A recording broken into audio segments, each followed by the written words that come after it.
Wow, what a cool way to have what a cool intro. Um, okay, so today is the 25th of September 2021. I can even provide you more information. It's a Saturday. So that being said, um, here's the plan. The room, the chat, the conversation room, it's open. I'm streaming from it. The what we're going to just start out with is I'm going to start out with listening to a discussion between Tim Mills, the harmonic atheist, and a scholar by the name of Jonathan M.S. Pierce. I am pretty much in the dark as to what they're going to, because I haven't watched this, I don't know exactly what they're going to say. So what I'm going to do is I'll just leave it up to them, and I'll just bring them in as needed. Or what's it best to say? I'll bring them in, right now. Being part of our, culture and our worldview, and also part of our hope for. That's not quite exactly what I was wanting to start with, but here it is again.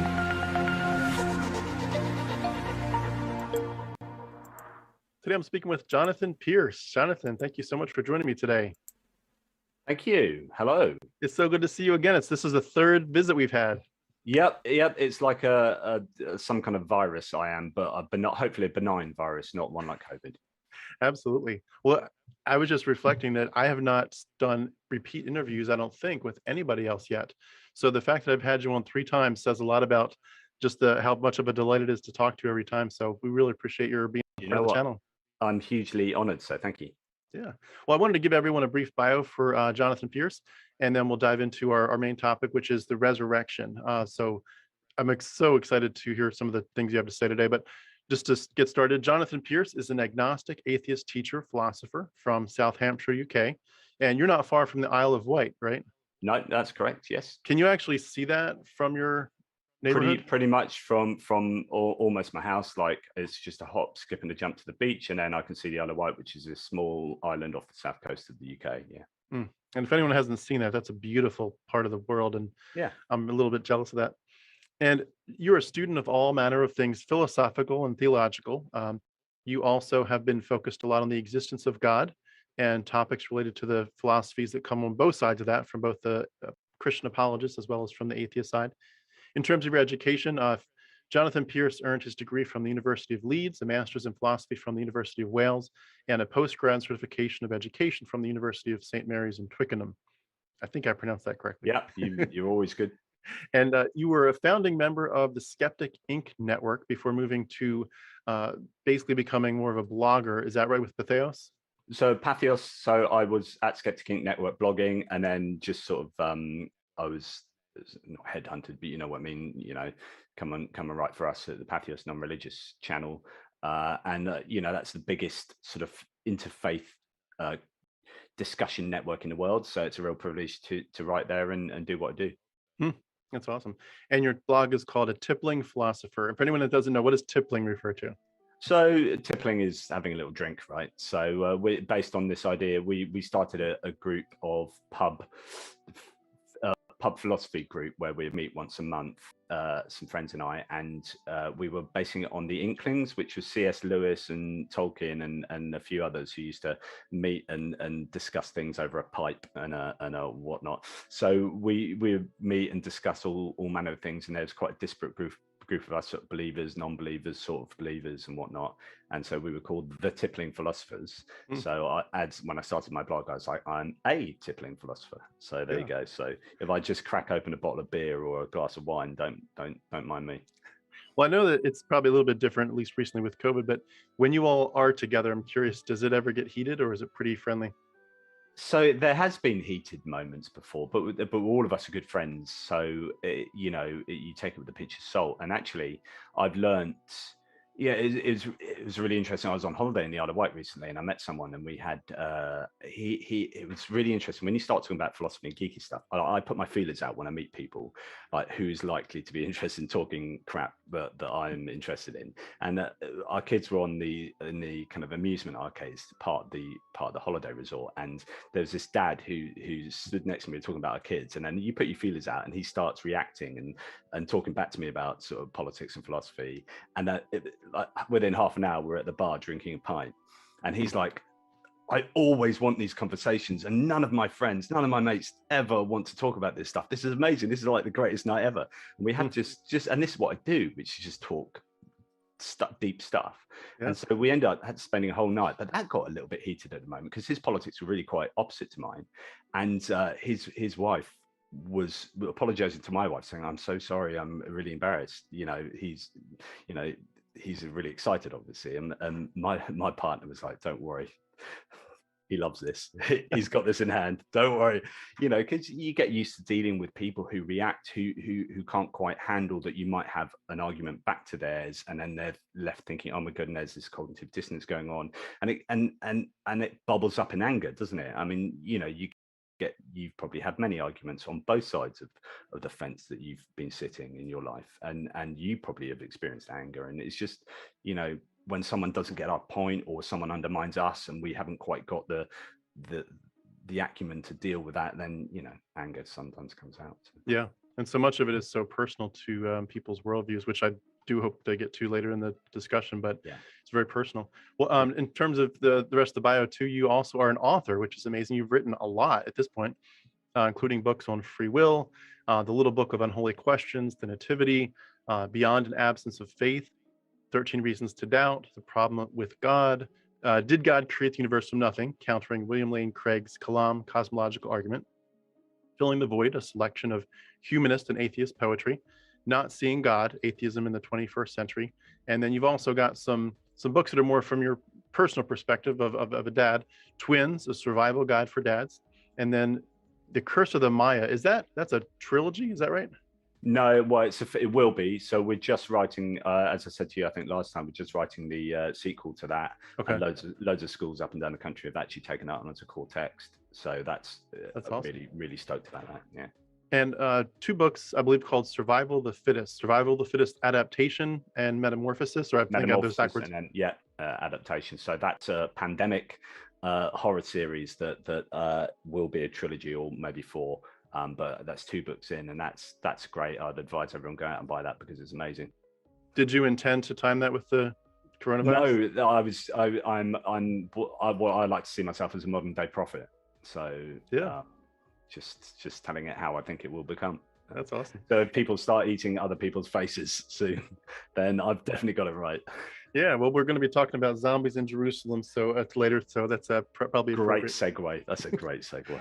And then, of course, the main one we're talking about. This is called The Resurrection. I've got that too. Yeah, look at that. A Critical Examination of the Easter Story by Jonathan M.S. Pierce. So a little plug for that. I'll have the link for the Amazon page for that if you want to pick that up. And so what else are you working on in terms of literature? Is there anything else coming down the pike? So I'm glad you asked that. This book is to be seen in the context of this book. So the Nativity, a critical examination, the Resurrection, a critical examination of the Easter story. So as I've said to you before, these are looking at and analyzing the ways in which the Gospels historically or intersect with known history, right? And also how they work together in terms of internal coherence. So, as I said to you before, if you find that they fall apart in their claims that they make as far as historical credibility and theological credibility, and these are the only areas of the life of Jesus that intersect with known history, then what's it say about all the stuff in the middle? So do you have any epistemic warrant for believing the wedding at Cana for all these different miracles? And it ends up just looking like, well, if you take this away, then Jesus is just some itinerant miracle preacher, and they're 10 a penny. So it's a bit of a problem for Christianity. If there's no resurrection, no nativity, Christianity falls apart. So now I started looking at the Exodus, because at the end of the day, Christianity is built upon the foundations of Judaism. And if Jesus is fulfilling every jot and tittle of the law, then what's this Mosaic law based on? What's a historical credibility for the Exodus? You know, the Exodus is a hugely important part of Judaism and therefore Christianity.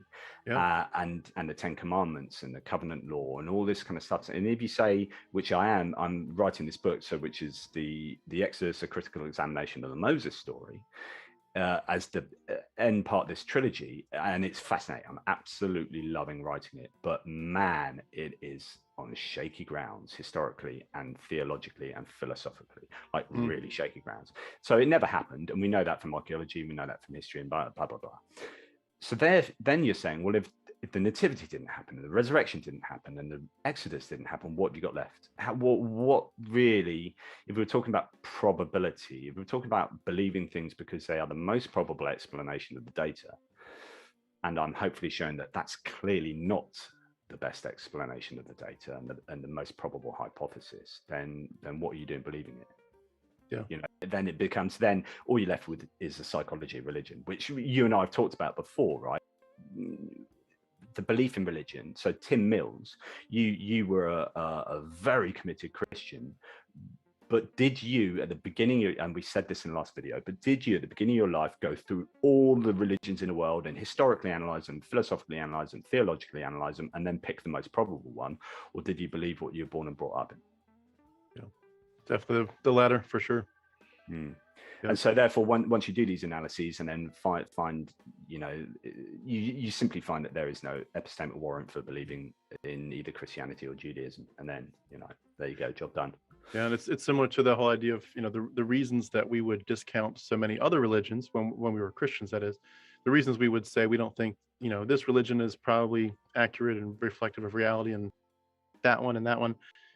We need to apply it to our own religion, and we don't, because we're so vested in it being part of our, you know, our culture and our worldview, and also part of our hope for what happens after we die, which is what we're going to talk about in part here. This is, at the end of the day, this is not just about the history or the archaeology. This is about our very personal fear of death.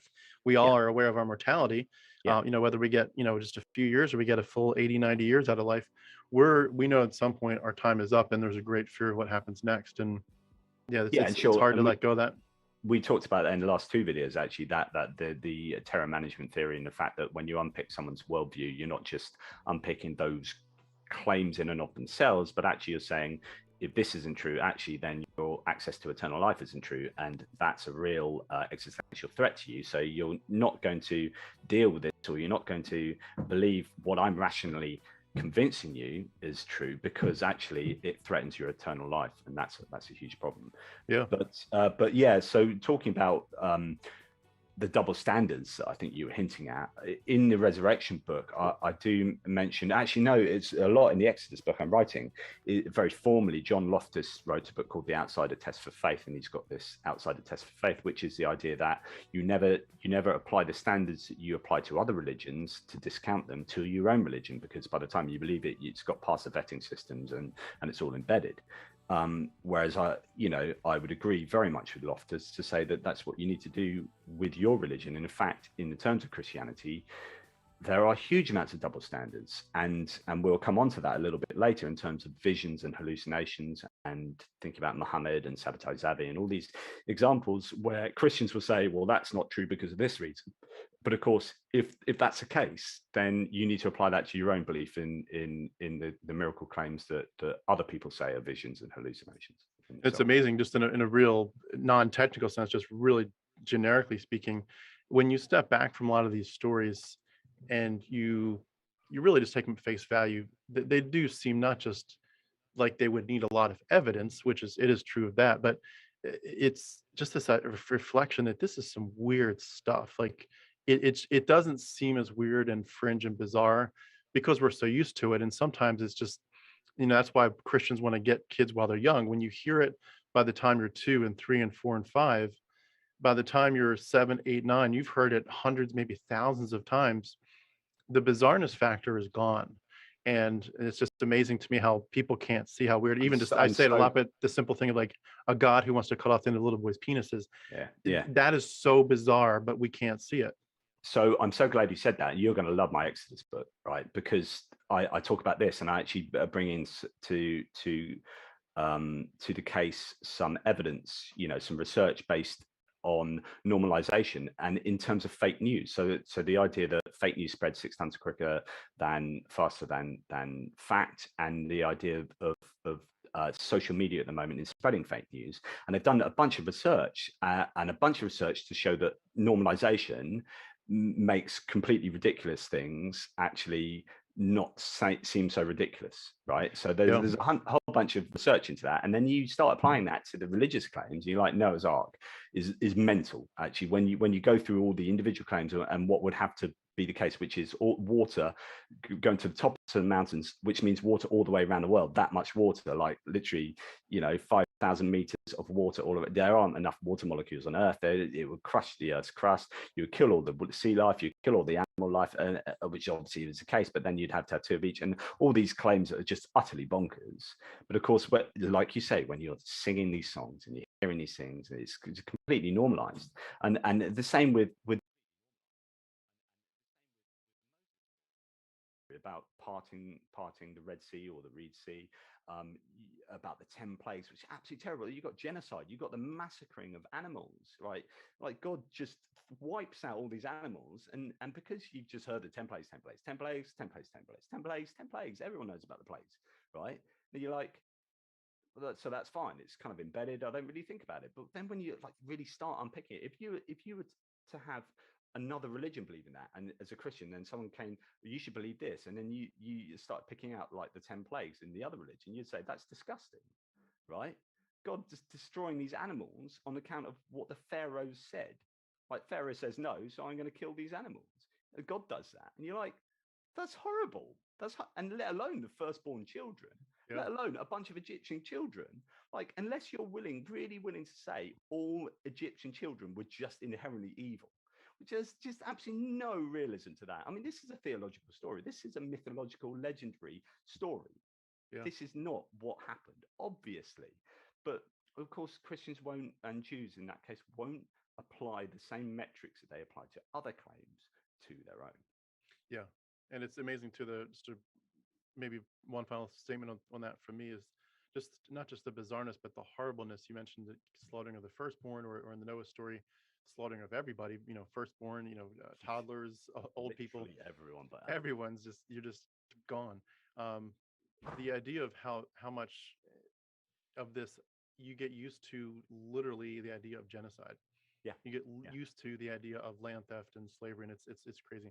Well, I did want to ask, since we were talking about what we talked about last time, I did want to just mention, for anyone that didn't see our earlier interview, meaning the most recent one, we did touch on a few topics. That what I try to do for most of my videos is I put a little bullet point list of what we most likely, if I remember correctly, and if I described it I've correctly. got them all listed. Okay, yeah.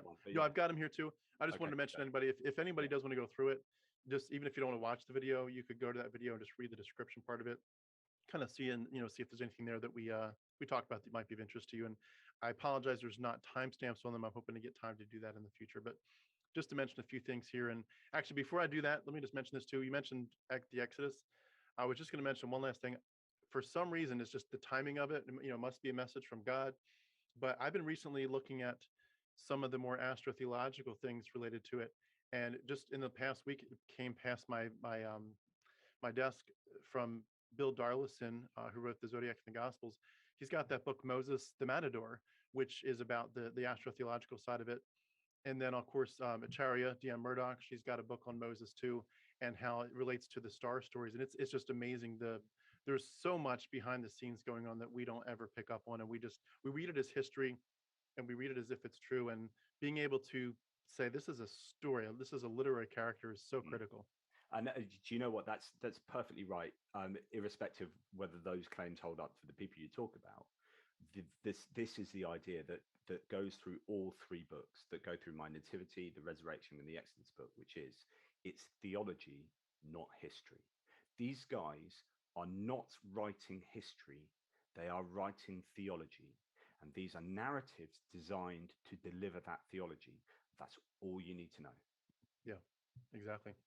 And just to highlight a few things we talked about last time, we talked about the idea of the elitist side of Christian apologetics, where apologists will insinuate that if you study hard enough, you read enough books, you talk to enough PhDs, you'll finally get the idea of how the atonement works and just the idea of how to defend your faith. But most Christians who don't get to go to Bible college and seminary, don't get to dive into all these books, they just have to take it on faith and hope that the PhDs that defend the faith know what they're talking about. The competing theories of atonement, including penal substitution. We talked briefly about blood magic and Yom Kippur and the Paschal Lamb. The moral capability of the God character. A lot of talk about special pleading and begging that Christians do regarding these claims, which we'll probably touch on, I'm sure, here. How the Gospels are written in unknown places at unknown times by unknown authors, none of whom were eyewitnesses, ex post facto agendas, and all that stuff. Really important to understand all that.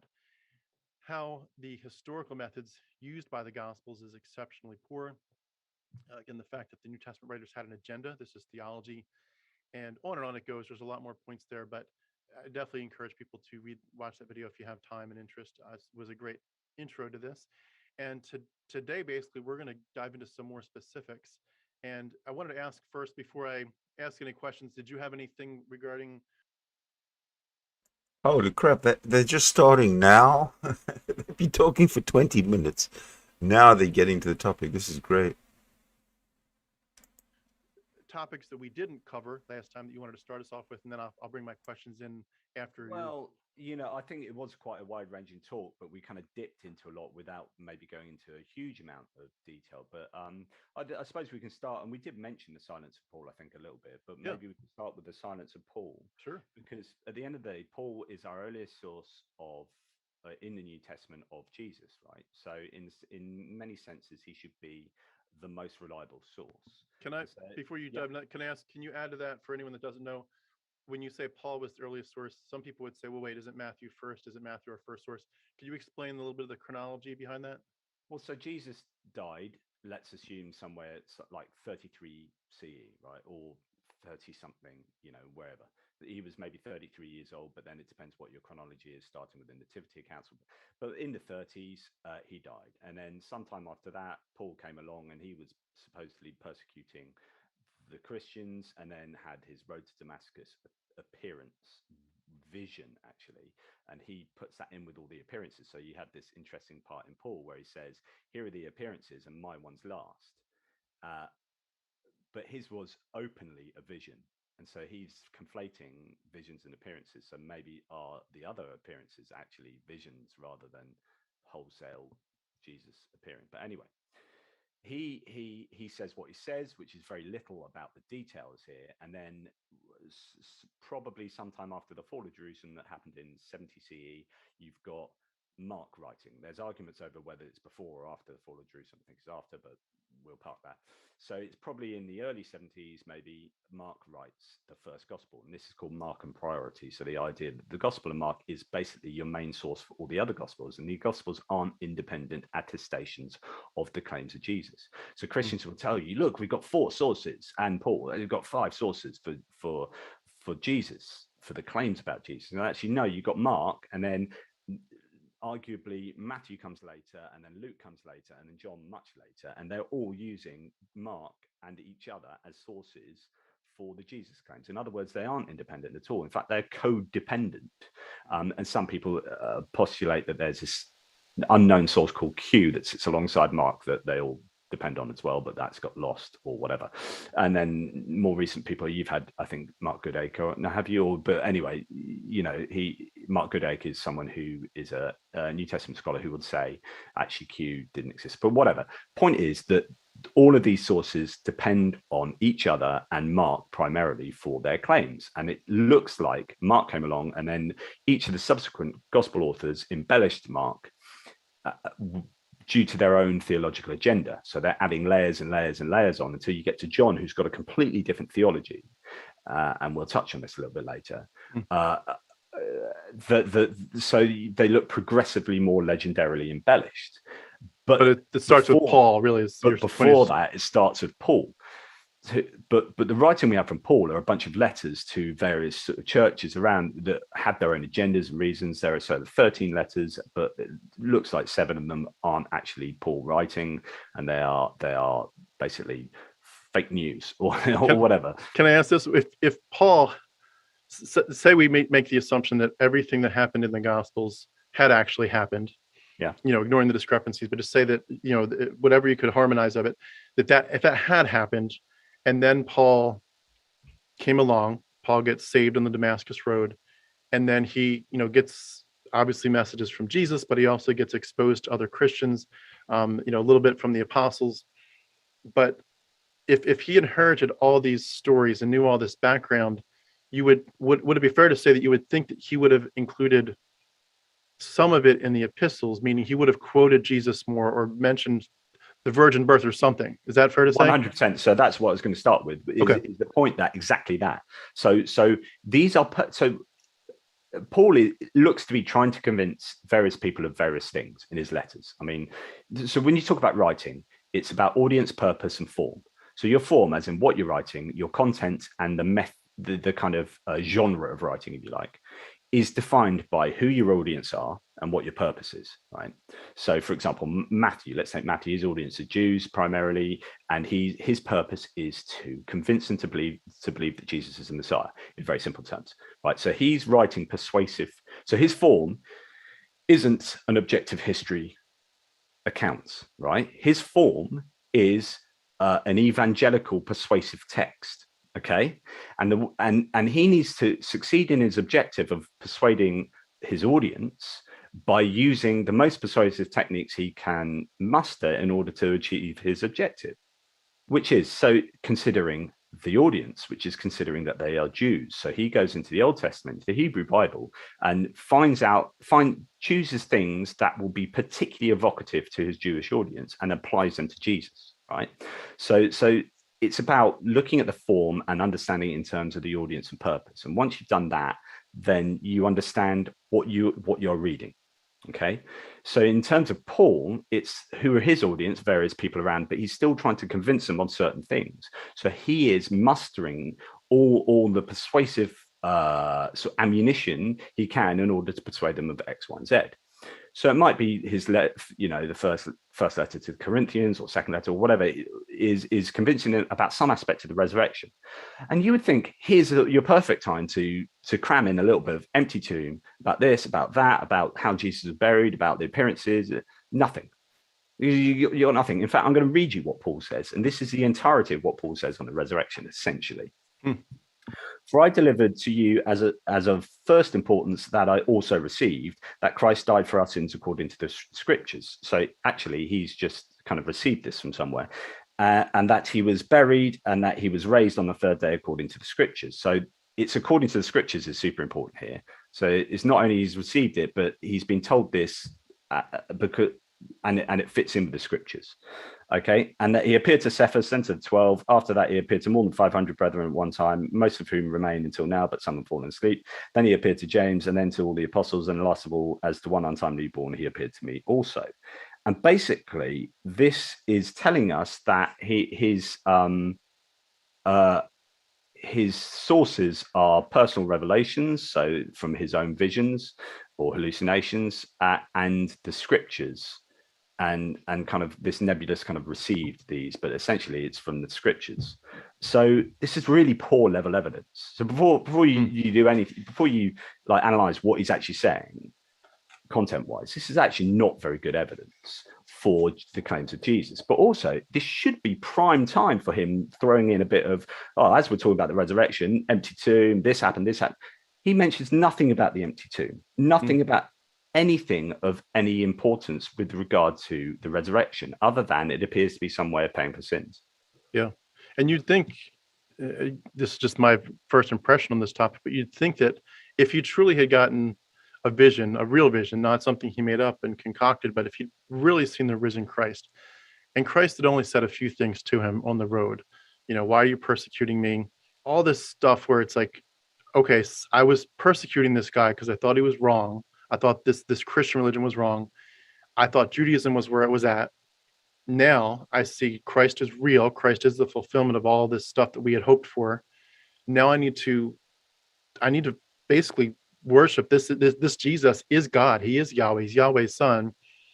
My most important mission now is to get to know him and to love him. Wouldn't you think that the very first thing that someone in that context would do is run to the people, I mean, just race to the people that were with him, his disciples, and say, Yeah. I know, like, 4 You'd be sentences name that he dropping. said. Yeah. Tell me, what else has he said? What else has he done? What have you written down? Clearly, this was, whatever time frame since he was here. What have you written down? Clearly, you must have written something down.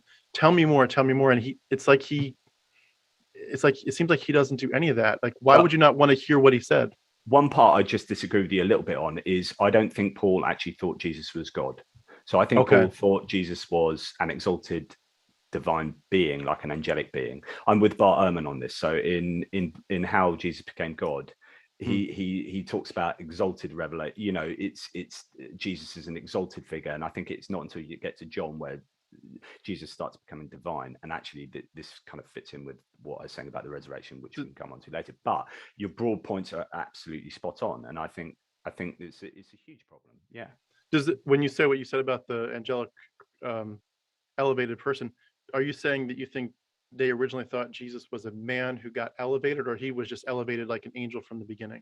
Well, I think the early gospel writers, and therefore probably the Christian community, thought Jesus was the Messiah. You believe your leader, your sect leader, your cult leader is the Messiah, right? And you've got these Jewish ideas of who the Messiah is. So already he's not quite militaristic. Doesn't quite fit with the mold of what I might expect. Simon Bar Kokhba and all these other kind of more militaristic Messiah figures who were around at the time. So he's not that. Okay, but let's follow him. He's doing like miracles. We think he's awesome, blah, blah, blah. And then he goes and gets executed. You're like, and this is the cognitive dissonance. So what happened? In fact, if I can I share with you? Yeah, should be able to. I may have to change the setting here 1 second. Because I'm just going to share with you. Actually, it's another writer summing up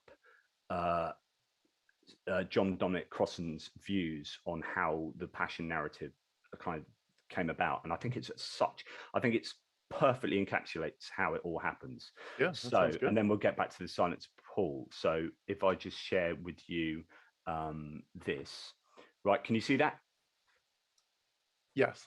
So the quote here is Crossan argues that the Passion tradition evolved through 3 primary stages. P1, the historical Passion. So basically this saying, like, Jesus was, whoever the person of Jesus was crucified, he died, right? The prophetic Passion, okay, how do we understand this in terms of the Old Testament? This is cognitive dissonance happening. And then the narrative Passion, so how do we write this down in terms of like the actual stories that you find in the gospel? So during P1, Jesus was crucified, but his earliest followers knew none of the details of the execution. This sums everything up so perfectly. So during P2, Jesus' disciples interpreted the meaning of the death in light of the Old Testament, but they did so without reference to the particular details of the Passion events. So what Crossan is saying here is that Jesus died, then his followers went away, looked at the Old Testament, and interpreted his death fully in light of that, without really connecting it to the actual actual facts of what happened around Jesus' death. And then during P3, Jesus' followers organized this complex array of scriptural proof texts into a coherent and sequential narrative, refining and augmenting the story with verisimile historical detail, which is to say that then they historicized the theology that they had trawled through the Old Testament to find and developed independently about this guy that died and the cognitive dissonance going on in their heads. How do we understand this? And basically they created the Passion narrative. Does that make sense? Is that a useful kind of? It does. I was going to say it reminds me too of how when you look at a lot of the different literature of that era, there was often the idea of someone has a story and someone else elaborates on it, embellishes it, maybe turns the tables on the outcome. But that was very common with Homer and so forth, where especially with the Iliad and the Odyssey, where they would take motifs and storylines and then they would come up with a different version of it that was maybe better.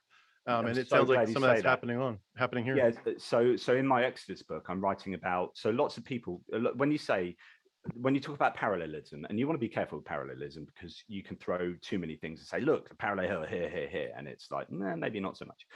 But when there are true parallels, and you say to Christians or Jews, say, look, here's what you've got written down in your holy text. Here's how it maps onto this pre-existing text, and they say, oh, but look at the differences. So it can't be drawing on that because there are differences. But the point is, and you said this yourself, the point is not actually the similarities. You get the meaning from the differences, which is say, yeah, I know this original story, and I'm going to take this story and I'm going to change it. And the way I'm going to change it is in this way. And that is what my audience will recognize. And that will deliver the meaning that I'm trying to deliver. So it's not about the similarities, it is about the differences. But there needs to be the core amount of similarities there in order to recognize there's a parallel going on, of course. Yeah. But then you are changing that one thing to saying, ah, yeah, I get it. Yeah. And you even see that with the apostles in the beginning of Acts, where, if you have the background of like the Bacchae and these people that would get into these crazy frenzies and even tear people apart because they were so crazy with being drunk with wine and filled with the power of the gods, so to speak. And then you get to Acts, and the first question is, why are you all speaking in tongues? Are you all drunk? And he says, no, like that we know that's what you're thinking because it looks like this is some kind of Bacchaic craziness. It's like, we're not drunk. We're actually filled with the Spirit. We're going to take your story that you all know, and we're going to say our God is even better. He is filling us, but he's not filling us to do damage. He's filling us to proclaim the gospel. It's just taking the old stories and bettering them, really. Yeah, exactly, yeah. And so to take that back to Paul, we have this silence, and it's worth saying that absence of evidence. You hear this claim: absence of evidence is evidence of absence, right? And I would say that. I would say, and we talked about this before. But then the Christian would say, well, just because there is no evidence for it, it doesn't mean it didn't happen. And that's fair enough. But actually, when you would expect there to be evidence and there is none, this is a problem. So we talked about, like, if there's an earthquake, right, yesterday in your town, 7.5 on the Richter scale, and I'm making that claim, and that you look outside, there are no crumbled buildings, there's no one you speak to, and you are actually able to verify this, and there's no evidence for it, and nothing on the news, then actually that absence of evidence is evidence that my claim is false, is evidence of the absence of that claim. Yeah. So it is valid. So where we would expect Paul to be mentioning things, and I know there's a bit of conjecture here, of course, but and he doesn't say these things. This is weird, right? He doesn't mention the empty tomb. Then this starts fitting in with the whole nature of the embellishment of the narrative. So then you start looking at Mark. Okay, Mark does have an empty tomb. Then he finishes it there because after that, it's Mark 16:9 onwards is an interpolation. Everyone generally agrees that's why it's in brackets in most Bibles. And then in each like subsequent gospel, you've got these appearance narratives that are embellished. But you've also got the empty tomb narrative embellished. Now, what's interesting here is that in Matthew, you've got the guard story, right? So, and I mentioned a guard story before. Matthew's guards at the tomb is something that is not mentioned in any other gospel, right? And this looks like it is a counter argument against the Jews, right? So, can I share again? Yeah, go for it. Okay, so let's just share this. So the Matthew story is that the chief priests were worried that the disciples could steal the body and fake the resurrection. So they went to Pilate and got permission to post the guards. And rather than believe Jesus, Jesus rose and then the guards witnessed Jesus. But rather than believe Jesus, having seen actual God supposedly rise up from death, and they fall to the ground, they then go back to the priests and say, Jesus did actually rise from death. And the priests, rather than believe it, they say, oh, keep quiet, here's some money. And then they accept the bribe and then basically go away and they're never heard from again. So these would be perfect evangelists for like this nascent sect. And also the priests should surely be going, holy crap, this guy did rise from the dead. Do you know what I mean? Like, but no. So what this looks like in Matthew is that, and here's a conversation of how it might actually look as far as a way it developed, which is, and I'll say this almost like a play. So the Christian goes, Jesus resurrected from his tomb. Jew says, no, he didn't. Anyway, how do you know the body didn't get stolen? This is a much more probable explanation, because there were guards at the tomb on the insistence of the Pharisees. Okay, but what if the guards were asleep? The guards weren't asleep. How do you know? Because we know they saw it. But why didn't they tell anyone? Why is this not known everywhere, since this is a resurrection of the Messiah? Because the guards told their superiors and they were bribed to keep silent and they disappeared. That's suspiciously convenient. And a problem with that being so, there are lots of problems. I mean, there had already been a full night that had passed before they organized this and blah, blah, blah. And no one says anything about this ever again as far as the Pharisees or the guards. Now, okay, so what this looks like is exactly what it is, which is Matthew had come across people reacting to the empty tomb claims, right? Jews. And we know that this is true because it's in Justin's dialogue with Trypho, right? So you have Jews at the time saying, no, the body was stolen. Of course, that's going to be your classic counter argument. So Matthew then writes in a counter argument to that counter argument to put this to bed. And he says, but it couldn't have been stolen because look, there were these guards. Now, interestingly, John, who writes later, doesn't include this. I think John realizes that this is just a load of guff. Mark doesn't include it. Now, here's the important part of this whole story, right? Mark doesn't include this because it's not a thing already. And the reason it's not a thing already is because the empty tomb story isn't a thing already. Do you understand what I'm saying? Yeah. Now, the importance of this is to say that's because Mark is the genesis of the empty tomb story, right? And what this then says, this fits then with Paul being silent on the empty tomb. So Paul, who's your earliest source, is silent on the empty tomb. Why? Because it's not a thing. No one's developed this. Because, and this is another side part, because Paul actually doesn't believe in a bodily resurrection. He believes in a spiritual resurrection where the body stays where it is and transforms into a new spiritual body and then resurrects and leaves the body there. What the gospel writers after this are doing are reacting against Paul's theology and saying, no, this is a bodily resurrection, which is why John has, we talked about this a little bit last time, which is why John has the disciples poking him and him eating broiled fish and stuff like that. So they are reacting against Paul's theology, but they're also, Matthew is putting in a counter argument to the stolen body thesis of the Jews. But that counter argument wasn't already existent when Mark was writing, otherwise he would have included it.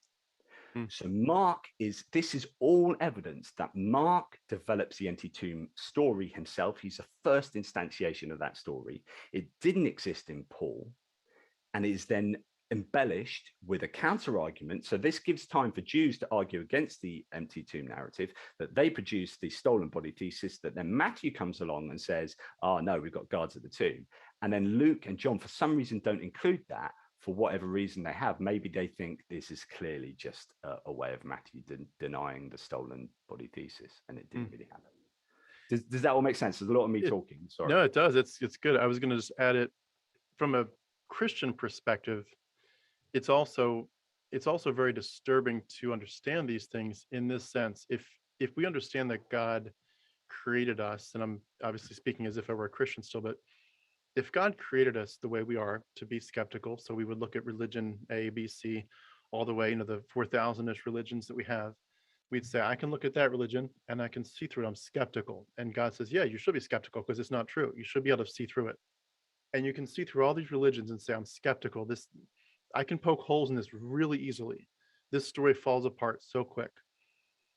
You would think that when it comes to God's story, where he's like, this is the culmination of, I've been planning this for thousands of years.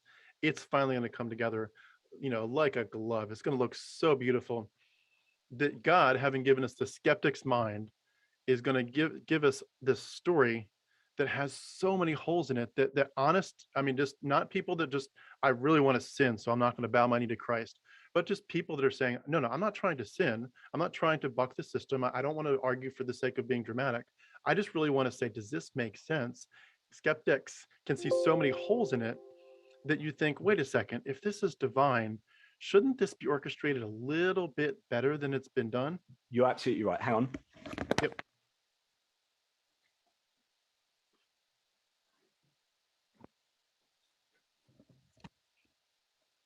you're totally right. And what this looks like is, and what it ends up, the reality ends up being that every single verse in the Gospels is problematic in the resurrection narrative accounts. I mean, every single verse. So you need to do what Bart Ehrman always suggests, which is don't read a Gospel, one, then the other, then the other, then the other. You need to put them side by side. So you've got 4 Gospels sitting side by side, and you read each part of the Gospel simultaneously, or like you need to read these verses that are all recounting the same events with each other, and then you go on to the next event, and then you will see that they just don't cohere, and they contradict, and they have huge differences all throughout. The reason I got this book, this is a Michael Alter's book, right? This is 1,000 pages, right? It's a phenomenal book. It's a phenomenal book, The Resurrection of Critical Inquiry. I wanted to take this book, add some philosophy and theology, and condense it. And so I worked with Michael Alter quite a bit, actually. He's a tremendously decent fella. And I produced this book. I would say get both these books. Obviously, get mine first. But this is just so worth having at home to just dip into, because every single verse in the Gospels is analyzed in this in great detail, to show that, exactly like you say, if you're going to wait all of time to like deliver this amazing revelation, and the 4 sources can't agree on anything, then you I don't know, you're not very good. Can I ask on that note, you're bringing up something, I wanted to look up a little list here as we were talking about. There are other gospels too. I mean, we've all heard of recently, the Gospel of Thomas is certainly on a lot of people's minds. There's, the infancy Gospel of James, and infancy Gospel of Thomas. There's Gospel of Judas, Gospel of Philip much later. Gospel, I'm just reading a few. Gospel of the Egyptians, Gospel of the Hebrews, Gospel of the Ebionites, the Nazarenes, the Gospel of Eve. There's all kinds of gospels. Gospel of Mary, the Gospel of the Savior, much later the Gospel of Gamaliel. But for the first 300 years, people are just writing gospels. But some of these are pretty early, like the Gospel of Thomas. I think some people have said maybe even come potentially before Mark. Yeah. And obviously, people would say if there was a Q, that came even earlier. But they got the Signs Gospel earlier, the Gospel of Thomas earlier. How does that play into these stories? Like, do you think some of those were woven in? It's problematic because you're accepting that in some sense there was an art. I mean, it's for the objective onlooker, in some sense there is an arbitrary decision to put these 4 gospels together at the exclusion of all other writing, right? And once you understand that actually, well, the Catholic Bible looks slightly different to the Protestant Bible, and you might get a little bit of, you understand that there are people getting together saying, we think we should include this for this theological reason and not include that. And this is a human process. But now the question is, well, do you believe this is divinely inspired? Well, then you have to say, well, the Catholic version is like, God prefers my denomination to your denomination, whatever. Yeah. But you've got an arbitrary demarcation of what's acceptable and what isn't acceptable that I think is hugely problematic.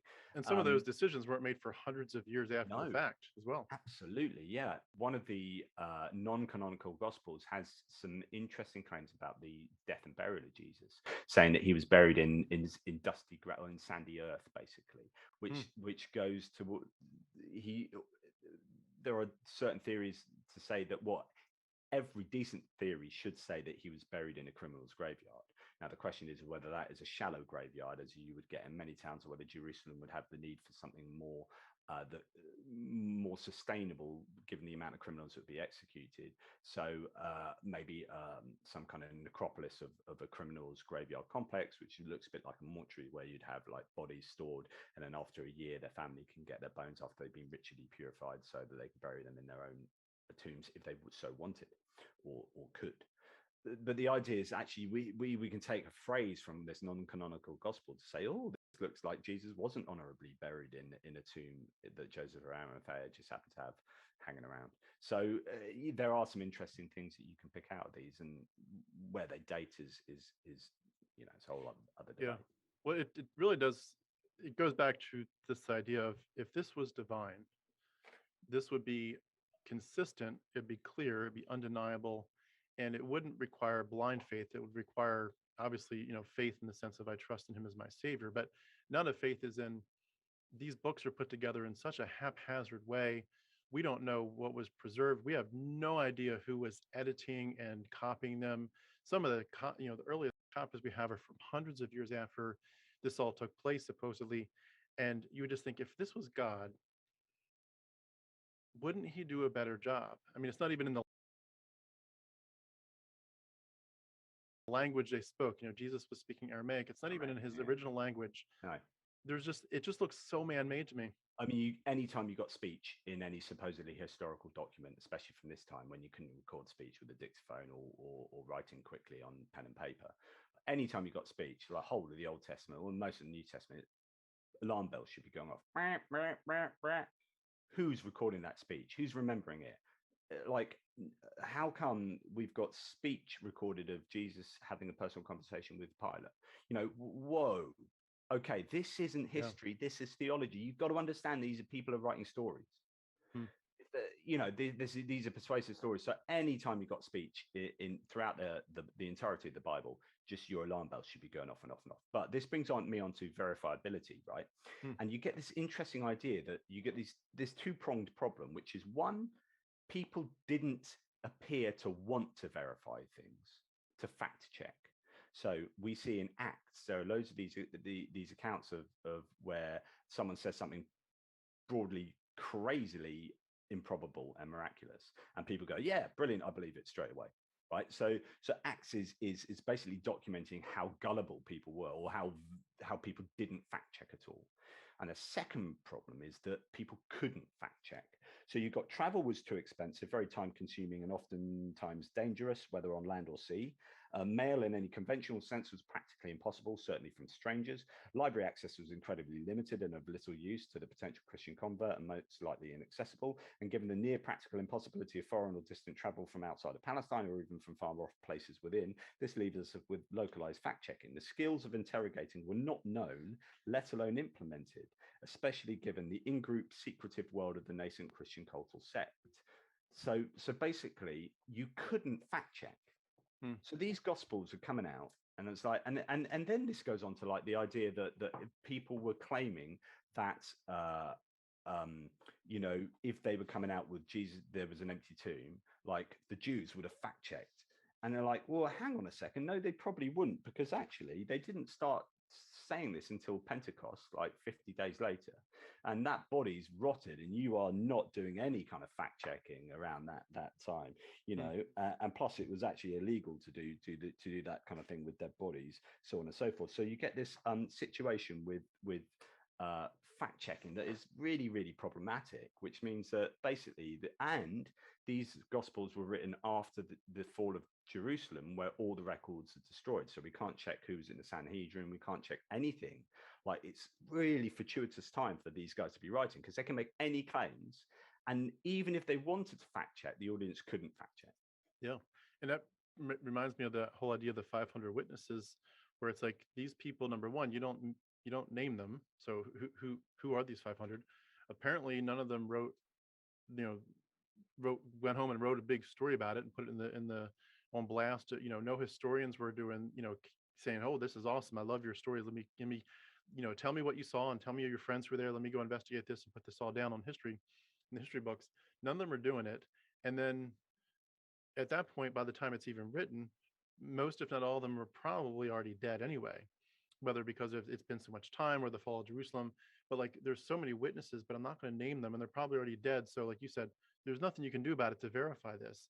And in addition, when you add we're talking about a hyper superstitious, a hyper mythologically based area of the world, where everything is blood magic, everything is angels, everything is levels of heaven, and the angels and demons are fighting. There's so much superstition behind the scenes going on that by the time you get to a point where, from our perspective, we're looking at this from, the 21st century, 22nd century, looking at all these issues where people are really starting to hype up the criticism of it. You look back at this and you think, these people weren't doing what we thought they were doing. They were, as you said, not questioning the narrative. And yeah, sorry. Good. No, please go. Well, I was just going when you've got, so just a little quote here. What can we learn from this chapter? So one of the particular chapters in my book. As with all other elements of the resurrection narrative, every claim appears to be flawed. Whether it be 1, the time of day; 2, what Jesus said; 3, who was present; 4, what the details of the crucifixion were; whether 5, he should have been killed; and 6, buried differently; 7, who was at the empty tomb; 8, whether there even was an empty tomb; and 9, what happened thereafter. We are met with issue after problem, after discrepancy, after outright contradiction. Hmm.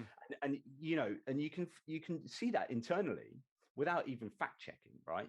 But then you're saying, if I'm, but you got to also remember that the audience of these gospels might not have had all the other gospels as well with them, right? So the audience for Matthew's writing for the audience, they get his gospel. They haven't necessarily got Mark, Luke, or John. Luke and John haven't even been written yet. Yeah. So they're not comparing these all together, are they? It's only till after John's written his all, and then someone seeks to combine these documents together into one tome, that you can then start going, hang on, this doesn't work. So therefore, the verifiability is almost a moot point, because they don't even realize that there are, certainly about the internal contradictions, they don't necessarily realize there are internal contradictions, because they aren't aware of these other texts at all. Yeah. And the access, like you said, the access to these texts would have been limited, and the ways that they could have been manipulated and edited from the beginning. Number one, at this point in history, we would have no way to see what the original edits were. Like, what were the first 10 drafts like? You know, did they have any of this stuff? And I think, especially when you bring up what you mentioned about the Gospel of Mark, I mean, I think it's got at least 9 different endings. I mean, that's scary as a Christian to think the Gospel of Mark originally didn't even mention the resurrection, and now it has 9 different endings. Because the way I was presented the gospel was always, as a Christian, the gospel is not just that Jesus died, because if Jesus just died, yeah, he paid for sins, so to speak, under the atonement theory. But your hope is not that your sins are just paid for, because that just takes you, kind of in terms of a debt equation, that just takes you from you're eternally indebted back to zero. You now need a hope of glory. You need, Jesus to be the first fruits, the firstborn, who is going to carry the rest of the family, so to speak, into the glories of heaven. You need to know that he has paved the way, not just for your debt to be paid for and your sin is atoned for, but that you have a way to actually go to heaven.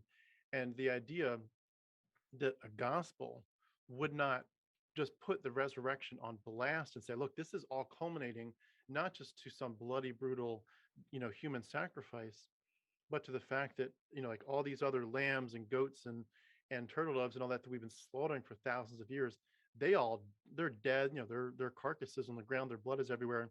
Jesus was the carcass that was the final lamb, but he is brought back to life. That's our hope of glory. Christ is going to take us just like he did himself. Just like God rose him, he's going to raise us. To leave that out is very concerning from a Christian's perspective.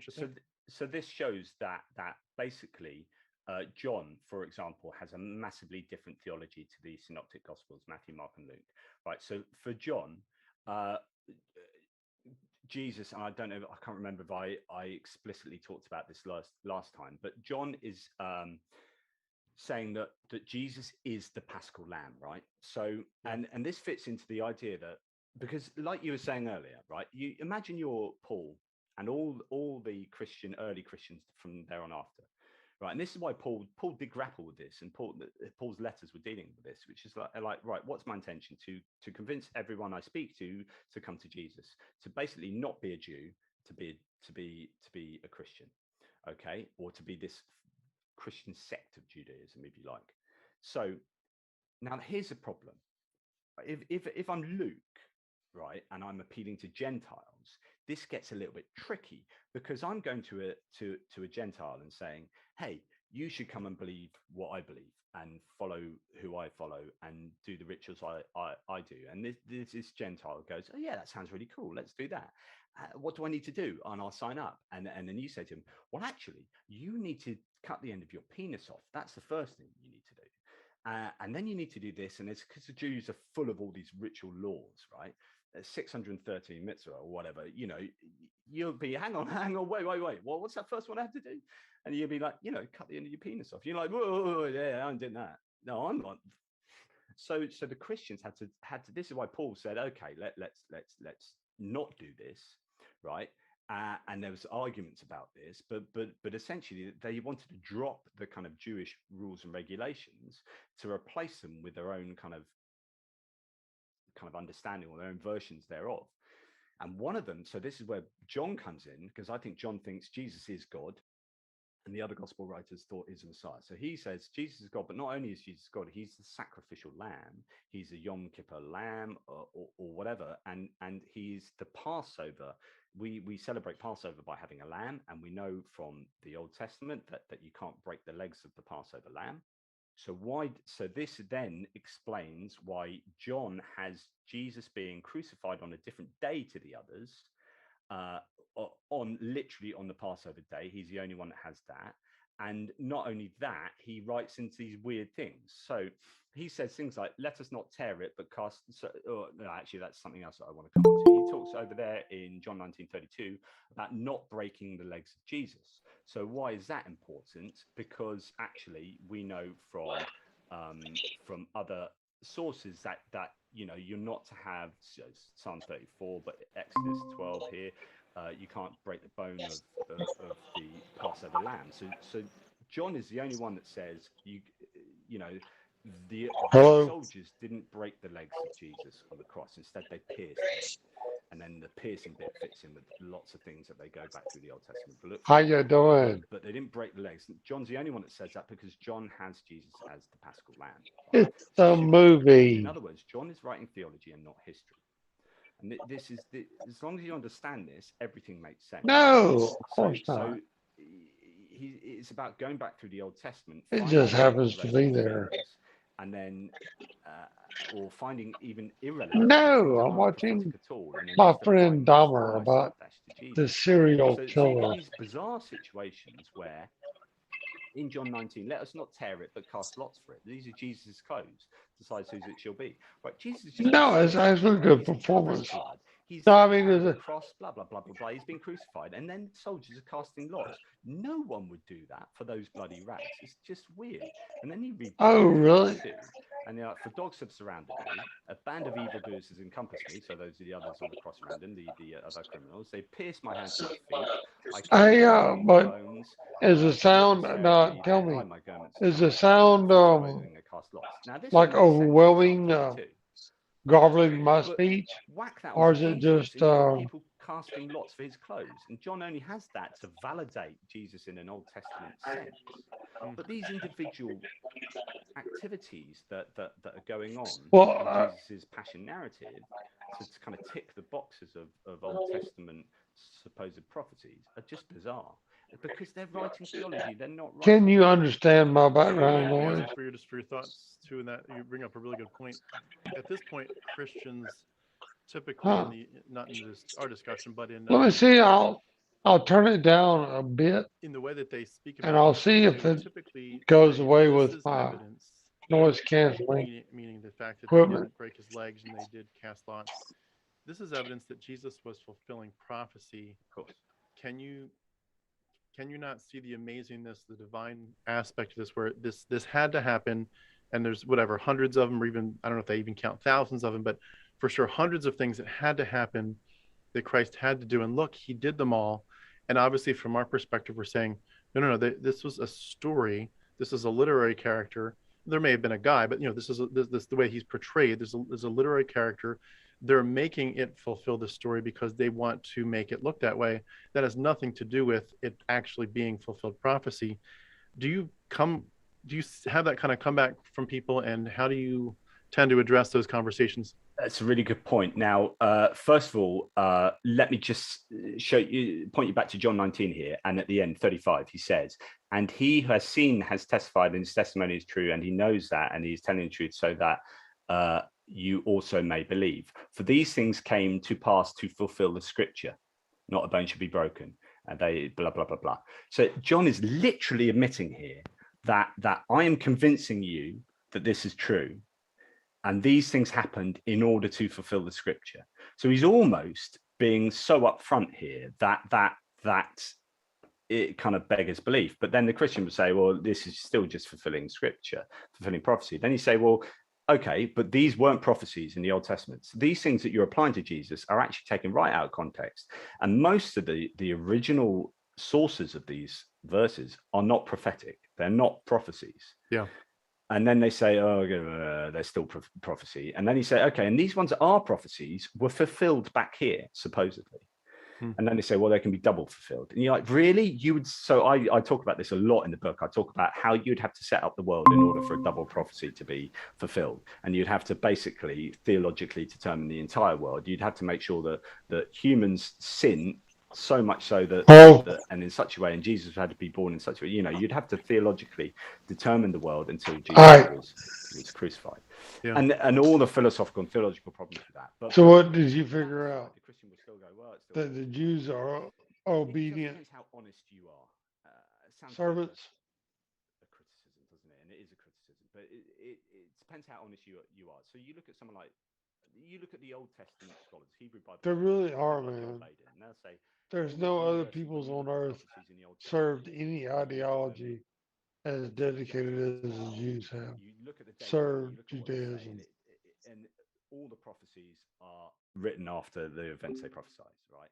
It's only really hardcore Jewish and Christian scholars that will put. Sorry about that, everybody. Prophesy and the it's fixed before them. But actually, when you do form and text criticism of these a source of the source material, it turns out that actually they appear to be written here, and these are just post hoc rationalizations of what they're prophesying. And we see this in other holy books or other cultures, and we know that's true, and the Christian will agree with that, but they don't like applying that metric to their own holy text. So you can just argue and just put your head in the sand and say, these are still prophecies. But actually, I think when you're being really honest with the sources, and when you're seeing how overtly theological the gospel authors were trying to be, these are just post hoc rationalizations. These are just trawling through, finding things that don't apply to Jesus, can't apply to Jesus, and then whacking them onto Jesus. Say, look, I'm validating him on the Old Testament. Yay, me. I had two questions real quick, from what we're talking about. You're just giving me so many things to think about, and I've got a bunch of sparks flying in my head as ways I want to take this. But two quick points. Number one, in the book of Galatians, Paul talks about Abraham. He's talking about Abraham and Sarah versus Abraham and Hagar, and he says these things are an allegory, meaning the way that Abraham, the Abraham-Sarah relationship with, they should have had faith that God was going to provide them Isaac. Instead, he tries to do it the human way with Hagar and provide a seed himself through Hagar. And he says this whole thing is just an allegory. I have heard, in terms of Jesus being a literary character, the idea that this whole story, the Jesus story, all of it, everything from start to finish, even if someone originally had a guy in mind, in the sense that there may have been a guy, there's certainly many guys who are apocalyptic messianic prophet people who some of them were magicians, some of them were doing some kind of healings or sleight of hand, but whether they had some guy in mind or not, that this whole thing may in fact be an allegory for the journey of the human experience, the human soul. Do you think that is what is going on in any of these gospels or any part of it? So two questions there. One, what was the intention of the author? Was that the intention of the author? And two, how would that affect what Christians believe now? And so I don't have a problem with that. I don't have a problem with any kind of religious belief, as long as it's morally consonant with my own views, right? So if you're not going to morally change society in a negative way, you can believe what you like. If you are a decent human being doing decent things, you can kind of believe whatever you like behind the scenes. As long as that doesn't affect how this world works in any negative way, and how we educate our children, how we do this, and how we morally function, then that's fine. Believe what you like. So in some sense, I'm like, if you want to say that's an allegory, yeah, whatever. Where does that lead you as a Christian believer? Do you change? Does it change? I mean, I would find that really difficult, because then you're essentially set. If you're saying that of the historical claims of Jesus, then what are you basing this theology on? I keep saying this about the Nativity and the Resurrection books, is if you're getting rid of the history, then what are you hanging the theology on? Right? Otherwise you're just asserting theology. Fair enough. But then, you know, if I've been really struggling with this recently, because I've been having arguments with Christians about, with certain liberal Christians who are happy to say, okay, the nativity didn't happen. Okay, parts of the resurrection problematic. Okay, the Old Testament's problematic, but it still tells this kind of truth, and there's still wonderful literature. It's like, yeah, but what are you hanging it on? Where's this all coming from? What's the basis of your truth claims and your theological claims if there's no history there to ground these claims? Then you're just making moral claims, and if you're just making moral claims, you're just being a secular moral person.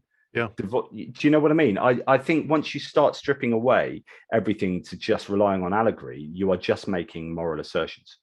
Does that make sense? Do you think, though, that it was possible that the original writers, I mean, it's obviously every idea out there has been postulated many times, but some people have said this was a play. This was literally just like they would have done a play of Dionysius and the Bacchae in front of hundreds of people in an amphitheater. The Jesus story was originally a play. Other people have said, well, we don't know if that's true or not, but it certainly could be like an allegory that was meant to be read. Do you think that it's possible that the original people literally were saying, look, if you take this as literal, then you're missing the point. This is a story, and you're supposed to see yourself in this story. You're supposed to plug your worldview into the Jesus character. This is a story. That's all it is. Do you think? I don't know. I think Paul thought Jesus died. I think, but from a prima facie reading, I think you would think that Jesus died and Paul had a vision of him. Mm-hmm. And maybe it's all allegorical, but I don't know. And I think certainly early Christians, but we're assuming that Paul actually had a vision. We're assuming that Paul wasn't a literary character as well. What if Paul was a literary character and was Jesus? The whole thing is made up. Well, there are letters. There were conversations between two different peoples. So someone was writing those letters, but I don't. Maybe. But I would need to, because I haven't really particularly looked into this theory much. I would need some really good evidence of that is what happened, and also how that makes sense of the claims therein. Yeah, gotcha. Another question. Go ahead. Yeah. Well, if you want it to be allegory, it needs to work really well as allegory. Yeah. Obviously.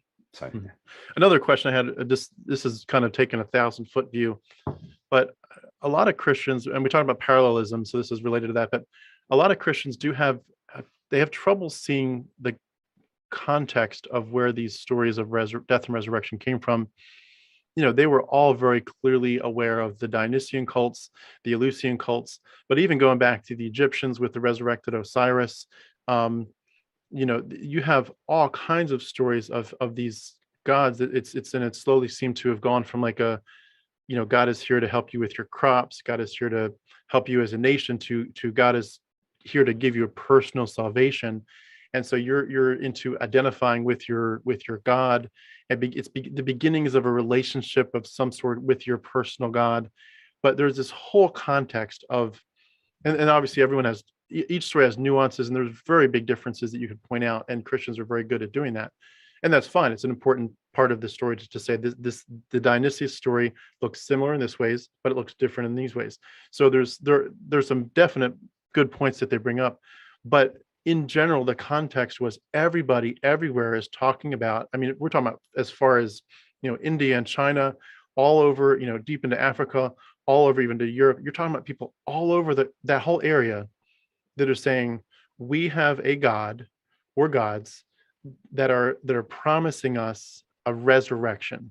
And if we need to identify with them, certainly in Dionysius, Mithras, all this, Osiris, lots of these conversations going on. And then you suddenly have a Jesus cult pop up in the same area as all the others are popping up, saying, I offer you a resurrection promise if you will identify with me.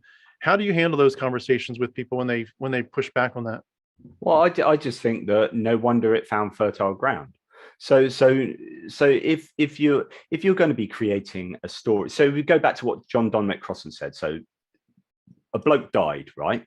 He had loads of followers that went through cognitive dissonance. So then they went back into the Old Testament to look for ways in which they could interpret why he died.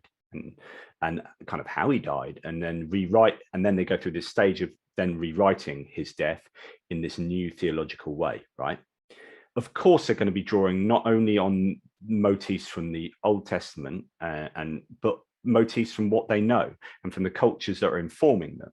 No one writes in a vacuum. No one thinks in a vacuum. You are influenced all the time by ideologies and ideas, and so it's absolutely unsurprising that you would find parallels, or you would find notions of this belief system creeping its way into what you're creating, because we don't create ex nihilo, like as far as ideas. Like when you invent a new monster, when you ask your children, oh, why don't you sit down and invent a monster, they're going to be inventing some kind of chimera, which is like has an aspect of this, an aspect of that, an aspect of that, because no one can invent a monster out of nothing, because you have no concepts to pull on. Right, you can't generate these new concepts that are just something that has no relation to the reality that you know. Do you know what I mean? Does that make sense?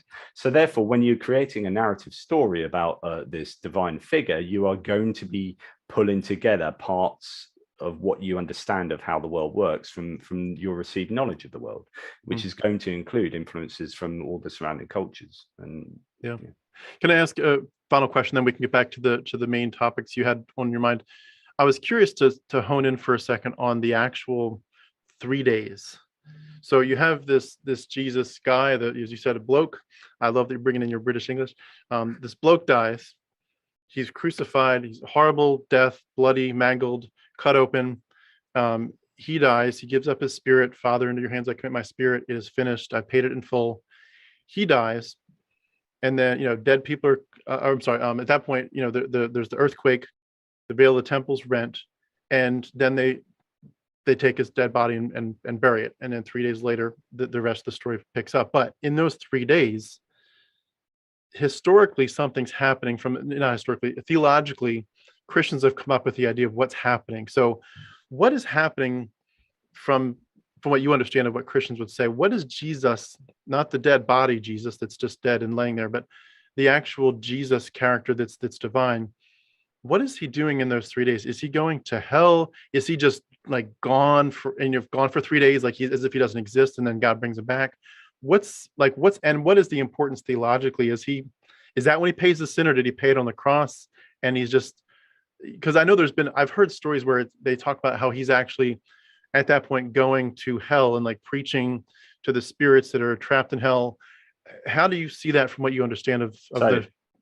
I would almost be a bit facetious to say it can mean whatever the hell you want it to mean, because actually that's what happens. So Christians go, oh, we've got a gap here, let's plug in whatever I think would be really cool or make sense of my theological understanding of the world or whatever. So you end up getting all these competing theories about what Jesus did, and essentially everyone's just making it out of cloth. But they're not making it out of cloth, because they're making it up out of their received understanding of reality and understanding of what Jesus would do, given that no one's told me what he does. So therefore, if I have this framework of who Jesus is, then what's the most likely thing that he would be doing?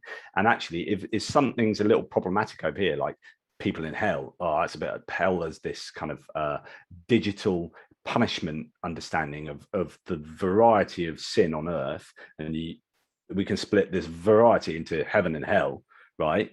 Then that seems a bit weird and problematic. So maybe I can have a bit of get out of jail free with Jesus going down there and doing some funky stuff. Fair enough. You make up whatever you want, because essentially, who knows? It doesn't really say in there. So therefore, I mean, this all gets down to whether you believe in disembodied minds or not. I don't. I think a mind is necessarily an emergent property of the brain. And if you don't have a brain, I'm sorry, you don't have a mind. And if you've got a problem with that, try and stick a fork in your eye right into your brain and see if it affects your mind. I'm fairly sure it will. So, there is mind-brain dependence there. So, these things are interconnected. Whether the 3 days has some kind of symbolic meaning, almost certainly. And you can go to 3 being an important number and 3 days in all sorts of different places to pick out why that might have been a thing. But it also depends what gospel you read, right? Because the gospels have a different kind of chronology into how long Jesus was in there, when he raised and when he was buried. And so actually, it's problematic 3 days in and of itself. or at least in the context of what each gospel said.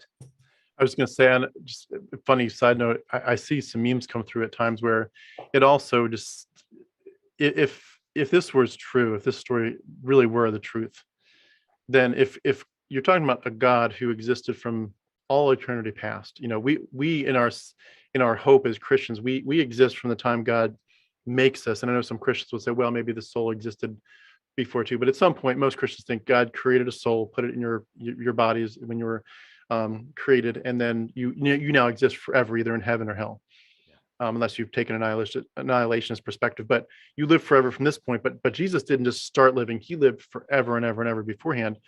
And so the question is, okay, yeah, crucifixion is obviously a horrible, horrible thing to happen to somebody, and it did happen historically. We know that. But if you know that you've lived forever and that you're going to live forever, and on either side of that equation, you are the glorious God of eternity, is the 3 days really a big punishment? Like, it'd be a big punishment to say, Jesus, you're going to die and you're going to be dead forever. You pay the punishment for the sins and you are dead. The punishment was so bad, the sins were so grievous that you will have to die to pay for this, and then you're gone forever. That's a horrible divine story. But the idea that Jesus died for 3 days, if that, 2.5 days, it's like, that's not that much punishment for a guy that's lived forever and is going to live forever. 100% agreement. Like, you'll have no disagreement there for me. Like, I've written about this before, and about how the value of that sacrifice is very low. It's supposed to be an infinite payment. It's supposed to be infinitely bad, this sacrifice of Jesus, but to pay for the greatness of the sins of however people interpret it. But at the end of the day, if God foreknowingly sacrifices himself to himself to death for 3 days, to then sit on his own right hand in eternity for heaven forever, then and that's a bit facetious and this is metaphorical and whatnot, but yeah, at the end of the day, that's no great sacrifice. There are humans that have suffered worse sacrifices. But then people say, but this is God, and therefore it has a magnitude far greater than you could possibly imagine. It's like, well, if you assert it has, and I can't say anything to that. I mean, there's no good reason for me to believe that. Like, I've seen people in Afghanistan, and in Britain, and in every corner of this world, suffer greater injustices and suffer greater suffering, just have greater suffering than that. So yeah, it's amazing just when you step back from this stuff, and I know we're going to dive into some more here, but when you really step back from the details and just ask yourself, okay, I'm zooming in, I'm zooming out, zooming and zooming out. But when you step back and you're like, does this really make sense? The more that you pick it apart. The first interview that we talked about this book and said, well, the atonement doesn't make sense and the Holy Trinity makes sense. So, you can forget looking into the details of the Gospels because all of it's incoherent. So yeah, you can stop it there. Good point. Well, thank you for entertaining my questions there. You can, whatever topic you want to go into next. Yeah, I was going to talk about the capture and the trial. I'll just read you a couple of excerpts from other people's work. This is from Michael Alter, that big book I showed you earlier. The capture meaning the Garden of Gethsemane? Yeah. And well, mainly about the trial, right? Okay. So initially, the priests had just completed their busiest day in the year, the 14th day of Nisan, presiding over the organizing the slaughter of thousands of lambs in the temple, to say nothing of the obligation to attend their own Paschal meal. That very evening, because you're not allowed outside your house on Passover after Sunday. So that very evening, the evening of the Passover meal, they were to leave their families in the dead of night and assist in the arrest of Jesus. Second, the Synoptic Gospels reports that the Sanhedrin held 2 trials immediately after the arrest of Jesus. It is not plausible that the Sanhedrin would have convened twice, once in the night and once in the morning on the 15th of Nisan. Now that the evening had started and the Passover Seder had commenced, the chief priests and the elders were supposedly going to leave their families in the dead of night and participate in not 1 but 2 trials. Further, those present at the trial were not just the chief priests and elders. The scribes and members of the temple guard were also present. Mark 14:55 went so far as to state that the trial occurred in the presence of all the council, the entire Sanhedrin, and the chief priests and all the council sought for witness against Jesus to put him to death and found none. It is totally implausible to believe that between 60 and up to 100 people would have left their Passover meal, leaving their families and guests in order to participate in 2 separate trials. Okay, that's Michael Alter. This is an attorney general of Israel, so a Jewish legal expert. Okay, his name is Chaim Cohn. The trial is incompatible with multiple well-established provisions of ancient Jewish law. In fact, the violations of Jewish law in Jesus' trial dogpile on each other so fast it's hard to keep up. All of them are virtually inconceivable and, of course, highly improper. Neglecting Passover, meeting by night, holding trial in a private home, conducting a trial in secret, the high priest acting as interrogator himself and even striking the defendant with his hand, the failure of the witness to agree, mocking and beating the prisoner, and many more, any of which should have resulted in a mistrial. Even worse, they appear to have deliberately misrepresented certain aspects of the trial to paint the Jewish religious leaders as stereotypical villains. Now, remember, the Romans are let off the hook, and it's the Jews that are the ones that killed Jesus, as particularly John, but the gospel writers is anti-Jewish polemic rather than anti-Roman. So there are other less obvious implausibilities as well. Luke has the beloved, it goes on and on and on. And then another quote that, to just kind of put the nail in the coffin, this is from me: the whole trial of Jesus was itself illegal. In addition to those claims above, we can argue that there are further impossibilities. 1, trials could not take place in the evening. 2, nor on a Sabbath or other Jewish feast days. 3, nor could they be brought in a private home. 4, nor could they convict a man without witness. 5, nor without any charge, as per Luke. 6, one could not execute a man without a death sentence, since the Sanhedrin did not condemn him to death. And 7, death sentences could not be pronounced until at least a day after the interrogation, to name but a few of the illegal trial issues. And then even, I could go on, and this is from Richard Carrier. So none of this really works, but the more devastating point is that none of these dates is even possibly true. Under Jewish and governed by local treaty Roman law at the time, executions could not be performed on holy days.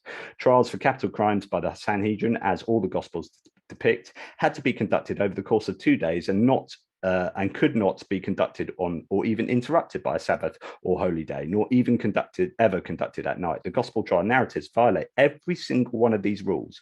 Their authors thus did not even know or didn't care how Jewish law in early Roman Judea worked, and can't have been recording anything that actually happened. In the historical reality, had Jesus been arrested during or immediately before Passover, he would have been held over in jail until Sunday morning, and could only have been convicted on a Monday evening at the earliest, days after any Passover could have occurred. Blah, blah, blah, blah, blah, so on, so on, so on, so on.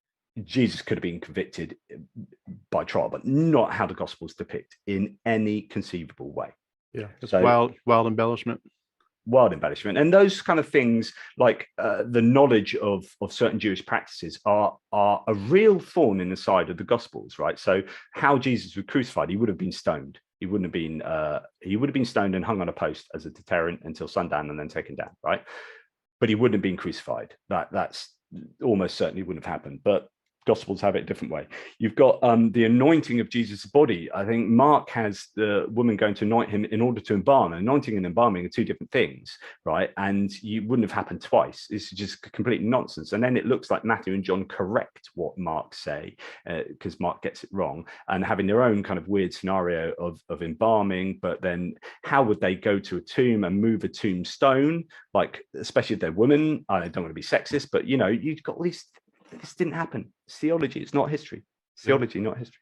And you bring up the anointing. It's fascinating too how that story is well known to have come from, with the talk referencing the Dennis MacDonald work, but coming from Homer with Euryclea, where her name in the story is the woman that is washing Odysseus's feet. Her name is known far and wide. And then when the woman anoints Jesus, it says, "You, for having done this, will be known far and wide." It's like he's literally taking her name and making it from Homer and making a play on words on it. It's amazing. And someone like Luke, who would have been very well versed in Greek literary history, right? Being an educated sort of Greek writer, would have known these would have been texts he would have been really, really knowledgeable about. And so it fits. Yeah. And that's what sometimes makes me wonder because you'd assume that the hoi polloi that haven't been educated in all the Greek classics at that time, they would have missed some of this stuff. But the people for whom I would assume they were writing it, and I know that a lot of this is, So Luke's right for Hellenized Gentiles. So these are probably dropped in for them to go, yeah, they know they're encouraged to probably, excited to say, I see what you're doing there. Yeah. I see what you're doing there. You're talking about the stories we already know, and you're making the story better. The question then becomes is would Jesus have actually said that to her washing of his feet, would he actually have said, "You'll be known far and wide"? No, because that's a mechanism that Luke is using to appeal to his Jewish audience. It's not something Jesus is saying to that woman there in order that someone's stood in the corner, recorded. Sorry, what was that? Jesus, say that again. No. Okay, and then written it down, and then somehow it's got written into Gospels later, so that it appeals to a Jewish, to a Hellenized audience who are reading the Gospel according to Luke or whatever. You're like, this is so contrived. Obviously, it's theology, not history. Theology, not history. Speaking of embellishments, I think I may have asked this before, but if I didn't, it's fine. The 500, the saints that come back to life in the city. Could you give us more background on what you think might have been going on with the rationale behind putting that story in there? So I'm really annoyed because I spend a lot of time talking about particularly Matthew. So Matthew he's the only one that has the zombies, and he's the only one that has the earthquake. I think Luke has a renting of the veil, and I think there's darkness as well. But basically, Matthew, none of them have them all. Only Matthew has the zombies, which is the interesting one, because he also very clearly says, and everyone saw them.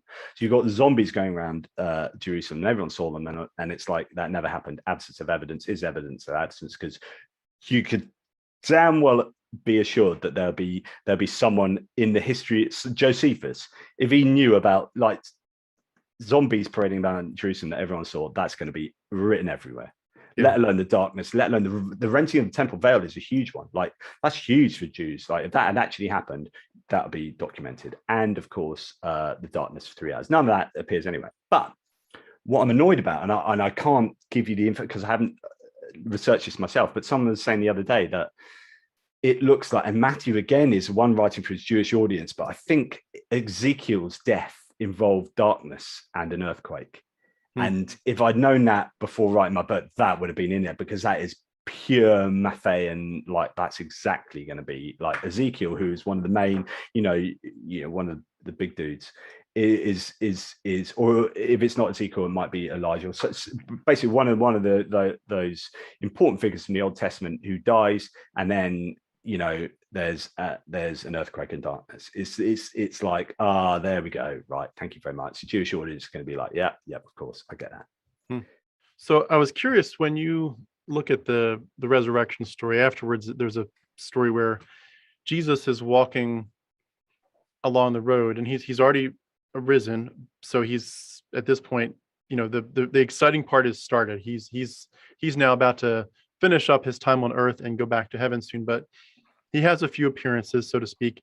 He has the time when he's speaking with the disciples, first without Thomas, and the well-known story, Thomas doesn't believe, and then he comes back to make sure Thomas can actually put his fingers in his hands inside, but then says, blessed are those who believe without seeing. But one of the cool stories that comes up in this is Jesus is walking along the road, and there's these two disciples who basically they're downcast, they're sad. And the man, Jesus, a character, he acts like he doesn't know what's going on. And he comes along and he says, why are you downcast? And they say, well, don't you know what's going on? And they begin to tell him what just happened with Jesus and this horrible death. And, their hero is now gone. And then the Jesus character, doesn't say, well, by the way, I'm that guy, that this is me, I'm here. It says that he doesn't apparently look like Jesus to them. He's either hidden or something, but they don't recognize him for some reason. And he begins to expound to them from the scriptures all these amazing things that Jesus had to do. Like, he had to fulfill these things, to fulfill prophecy, to fulfill salvation. And then Jesus suddenly disappears, and it says at the end, their hearts just burned within them. That's such a fascinating story to me, because I'm intrigued by the idea that they couldn't recognize him. And I was curious if you ever had any reflections on that. Yeah, so I've got a big section on this in the book. This is fascinating. So again, theology, not history. Just remember, theology, not history. So first thing can be said is this Luke drawing on that Greek knowledge that you mentioned earlier? So this is a quote from Robert Price, who says, my guess is that Luke intends a punning reference to the name from the Odyssey, that of Emmaus, which is, so this is called the road to Emmaus, isn't it? So Emmaus. And there's arguments over where that actually is near sort of Jerusalem. But Emmaus in the Odyssey is Emmaus, at least as we would now transliterate it. And he says, so my guess is that Luke intends a punning reference to the name of the Odyssey, from the Odyssey, that of Emmaus, the faithful servant to whom Telemachus and Odysseus reveal their secret identities as Jesus does it to the Emmaus disciples. So here you've got a very famous example in the Odyssey that Luke definitely would have read 100%. And arguably, as you mentioned, Dennis MacDonald say he's actually using aspects of such writing. And here we've got, I mean, the reality of, so you've got several problems here, because you've got this situation where Jesus has just been scourged, crucified, covered in blood, blah, blah, blah, complete state, right? And then buried in some way. And you would think some kind of decomposition going on. And then he raises, but he raises and appears to people perfectly fine again. However, he does have some wounds in his hand. So it's like there's been a rewinding of how injured he is, but cherry picking some wounds that still remain. And you're like, whoa, so this is just bonkers. And then you've got him walking alongside two Christians, so two people who knew of Jesus, who eventually come to recognize him as Jesus, but not recognize him walking, telling stories, and they only recognize him when they sit down and break bread together. And as the way he breaks bread, now I recognize you. And all this is theologically set. I mean, this is clearly theology to say that, I recognize Jesus in the breaking of bread, and this is to do with, Jesus being kind of, it's the Paschal, is a Passover replacement, but where like it's almost, this is replacing the Passover meal. It's not like Jesus is the Paschal lamb in the sense that John would have it, but the whole kind of, this is the Eucharist is replacing the need for a Passover meal. And this is, Luke doing a bit of theology. So I just read, can I quote? Yeah, go for it. Talked a lot. So the most obvious issue with Cleopas, who was one of the named disciples, and the other disciple being appeared to, is that they did not recognize Jesus. Jesus had been beaten, scourged. It is worth noting that Luke misses out the detail in his account, forced to wear a crown of thorns, and did not have any of his clothes, and was only initially wrapped in linen. He was not recognized in this state. His body must somehow have transformed back to what it was before he was crucified, and his clothes magically rematerialized. This is bizarre, but with the supernatural, you can make anything up and claim it's true. And then I go on to say what the Christian might say, and say far more likely, as ever, is that this pericope is theological and not historical. We might ask how two people could walk all the way conversing with Jesus in broad daylight and then sit and eat with him and not recognize him. We would be more reasonable to answer that this was something that happened, not something that happened, but was as a story of theological value, and that theology is about the Eucharist, the meal shared in Christian ritual, as well as the idea, I was blind, but now I see. Not recognizing Jesus is a common motif in these appearance accounts. It happens to John's Mary Magdalene, who thinks he is a gardener, and to John's fishing disciples, who do not recognize Jesus when speaking to him until the beloved disciple does. In terms of theology, it looks to be the retelling of a story motif that happened in the Hebrew Bible with some frequency, such as the Genesis 18 and 19, Joshua 5, 13 to 15, and particularly Judges 13. Indeed, so I then go on to talk about some of these stories that look like Luke is pulling from the Old Testament to retell these kind of stories of people not recognizing and then recognizing after certain events. And so yes, 100% this is theology. It's not history. And then when you look at where Christians then say Emmaus actually is, and the only way they can marry it historically is by finding a place that is actually much further distant than the Emmaus is in the Bible, because the Bible actually says it's like 80 stadia away or something, and it's actually not that in reality. So there's just huge of historical problems with this. Yeah. And it just points to, well, it's obvious theology. To me, as an outsider coming in, I'm like, well, this is clearly a theological story. This is a lovely little story that is telling that Luke is trying to tell you something. Yeah. Have you ever read anything by, I think it's Tim Freaky? I need to learn how to pronounce his name, but yeah. He talks about even the two Marys at the cross. Like I feel like there's such a need for a scope for the imagination for people to see that there's so much more going on in this text. And as Christians, we were always pushed for, you need the context. Don't just pick a verse and think like God's talking to you. Get the context. And yet so much of the actual context was kept from us. But like when you mention Emmaus, the road on which Jesus is walking, or the road to Emmaus, and then you're pulling in the quote from Robert Price about, there's a character named Emmaus. You look at, we talked about Euryclea, the woman that was washing Odysseus's feet, and her name means far and wide. And then what happens when someone is anointing Jesus's feet? Well, it says immediately what she's just done will be known far and wide. You look at things like Plato has a character in a story named Timaeus, and who does Jesus heal from blindness? Well, the character is called the son of Timaeus. You look at the Bacchae, and their singular would be Bacchaeus, and who's up in the tree, just like the king. Remember back in the Bacchae, this king really wanted to visualize the dryads or whatever that were just going crazy with their bacchanalia, and eventually they, it's a trick and they rip them to shreds at the end. But he has to climb a tree so that he can look down and peer at these crazy ladies going nuts with their wine, and they're being filled with the god. And then so they're each one is a Bacchaeus. And then you look at, well, who in the New Testament is going to climb a tree? Well, what's his name? Zacchaeus. It's like Bacchaeus, Zacchaeus, Timaeus, Bartimaeus, Euryclea, the same thing, but written out.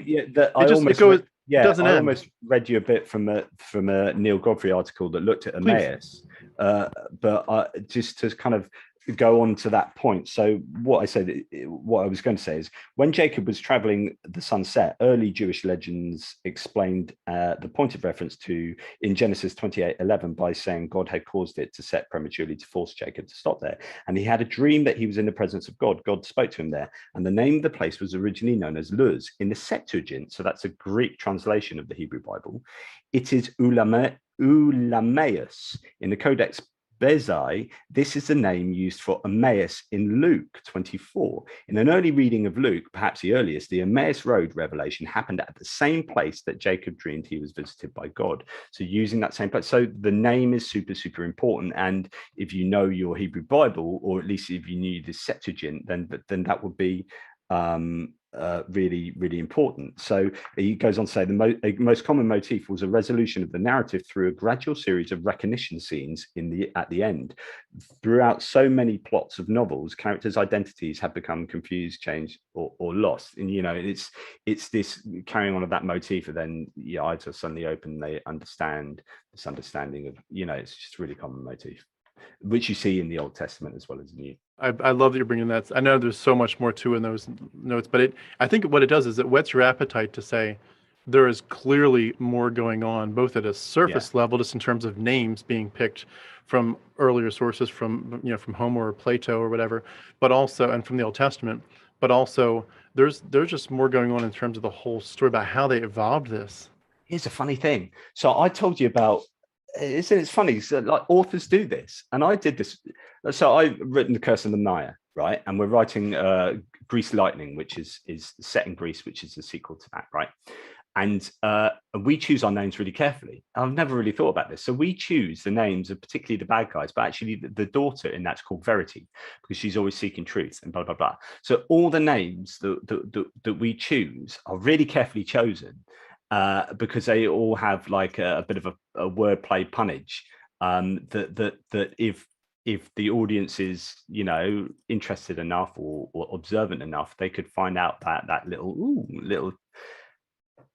I'm doing that. I just naturally do that as an author, not because this is a well-known technique, and it is. It's obviously a motif that many authors use, but of course these authors might well be considering exactly the same thing, which is, if I'm creating a narrative, let's make these names mean something, has theological significance. And it's funny that we all know that happens, like you say, because as Christians, besides the Bible, one of the first books you're given to read is The Pilgrim's Progress, which is kind of this naming this nomenclature mentality on steroids, where every person's name means something, and they even sometimes don't even try to hide it. It's just like, the name is clearly spelled out, but we see it even to this day with stuff like the Matrix, Morpheus, Trinity, Cypher, Star Wars, Darth Vader. Like, we know these names have such clear meaning to us, and yet to assume, well, clearly the Bible must have none of that because it must be reality, is just, you're begging the question. It's the problem of hyperliteralism, right? That I think just, and it's such a shame, because actually when I'm doing all this stuff about the Exodus, right, and when I read it as myth, it's brilliant. There's I'm getting the illusions, and I'm getting the kind of what the author's trying to do here with some of these like interesting narrative, like theological ploys or naming or this and that. It's like and taking this myth from another surrounding culture, but just changing it a little bit. It's like, that's great. I really appreciate that. I can appreciate that for truly what it is, which is how an anthropologist or a historian would look at any text that they're not invested in on a personal level. So if you're a Assyriologist, or you're a scholar in the ancient Near East, and you're looking into the Epic of Gilgamesh, and you're like, this is so cool, I love how the author's done this, and that joy you get out of reading it that is separated from like, I have to believe this is hyper literally true because I'm an adherent of the cult of Gilgamesh, or whatever. Like, you somehow lose a bit of the joy of the reading of the writing by being constrained to a literalist understanding. It's interesting too. I would ditto that, but it's like there's almost like an evolution of your stages. When you're a Christian, obviously it's all true and you love it, and this is your Lord and Savior and his love letter to us and his book. But then when you start to deconvert, you're like, this is a little bit suspicious. I don't know, this doesn't sound right anymore. And then you deconvert and you're like, this is just it's just not true. Like, you're not even ready yet for the emotional response. You're just like, I don't think this is true anymore. I think this is just made up or false. But then you get like, we get angry next. You're like, why did you guys lie to me? I'm so angry. I hate this book. It's bullshit. And then, like you said, you slowly get past that and you heal and you go back to it. And you're like, now that I see with fresh eyes and I get past my, identify the Stockholm syndrome I was in as a Christian, I can kind of see through it all. Then you do what you do, where you're like, oh, okay. So if I identify this as just a purely human book by some guys who were very well read, obviously, they knew a lot of stuff. They were, a lot of them were Pythagoreans. Some of those claims are brilliant. Yeah, Pythagoreans. They were well versed in the Greek classics. They wove all this stuff into it, and in my opinion, a lot of astrotheology. They're doing some really cool stuff behind the scenes. That's arguably some of it they want to stay hidden for at least some of the readers. But you go back to it with those eyes, and you're like, this is pretty cool. It's not reality, but it's pretty cool. You're appreciating it in a very different way. And again, it's like considering audience, purpose, and form. Once you just understand that the triple pillars of writing, then you just get this appreciation that opens up, saying, this is brilliant. What they've written is brilliant here. I mean, it's not true, but the thought that's gone into it, and the interconnectedness of some of these ideas, and the way that they've used that source, and the way they've taken the old the Hebrew Bible and manipulated some of the thinking and some of the stories, and then reformulated them. I mean, this is so the rabbinic tradition of Midrash and Pesha, which is to retell stories in a current way to make them more valuable, I suppose, for the audience that they have at that particular time. There's an important part of the rabbinic tradition. So it's almost like, that's how it should be. It's not literally true. But I know we've talked for an awful long time. I was wondering if we could just pop on to just a little bit about visions and hallucinations. I think I hinted before to you that I had a problem with like putting a load of store in like hallucinations, because I think it's a bit of a cop-out, before I really started looking into the evidence of hallucinations and how prevalent they are across cultures and time, and particularly, as you say, more superstitious cultures. They're hugely important, but I want to point out the double standards at use. But first of all, here I think what we need to establish when you talking about the appearances to various people and whether they actually happened as whether they were appearances of an actual Jesus, the body of a Jesus, or whether they are visions or hallucinations.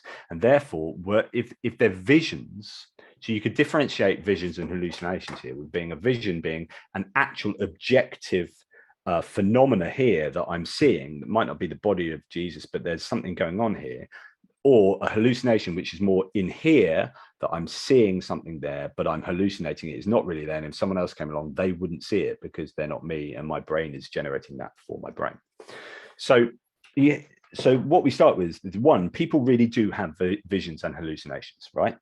Two, people really do lie about having visions and hallucinations.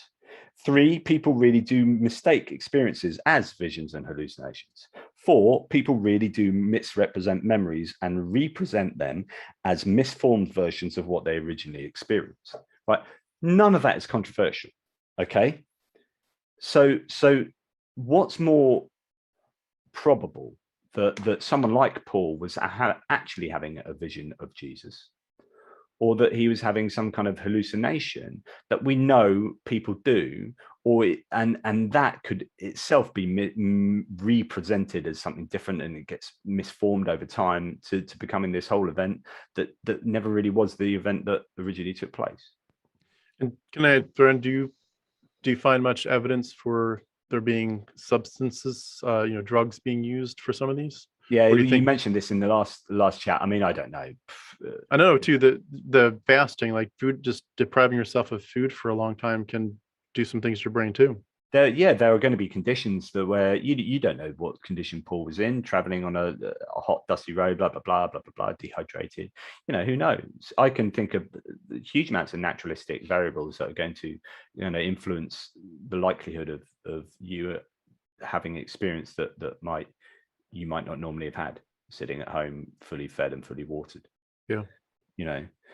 So here's the problem I have. If as a Christian you are to dismiss hallucinations as applied to Christian claims as somehow not worthy or too out there as an explanatory tool, then you're in serious trouble, because the same logic and arguments could be used to defend almost every other foundation of religion in the world. And the Christian will be using the hallucination argument to dismiss these. So Christians, beware the double standard. I cannot belabor this point enough. To dismiss visionary hallucinations out of hand is to take away your major rebuttal of all the other claims of visions and appearances in every other religions that you do not adhere to, given your use of these sorts of hallucination arguments that you do not allow to be applied to your own religion.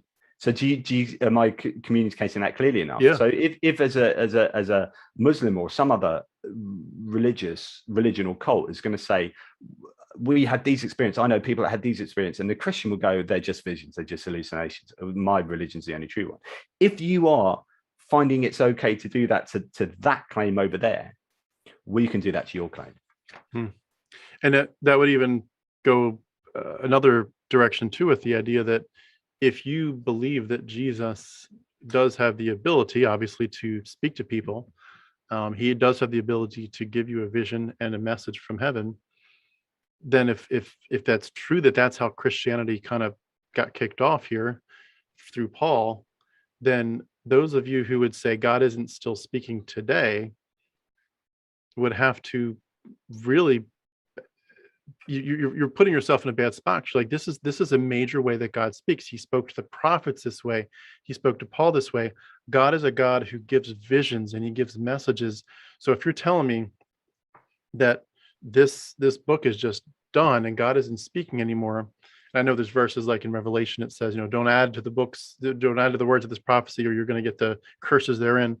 But the canon wasn't closed for 400 years after that was written. So several hundred years after that was written. So it's like, okay, if you really believe that God is a God that loves to speak to people and give visions, then who's to say it stopped? Why are you arbitrarily saying Revelation was it, when there are clearly people who are writing, books from God? Again, we know there was epistles being written. It's how do you drop that demarcation, that arbitrary demarcation between canon and the non-canonical gospels, but also between, the canonical experiences of disciples and the experiences of people nowadays as disciples. Some mega church, someone running a mega church could be having just as valid a vision, and they would say they are, but other Christians would be like a bit dubious.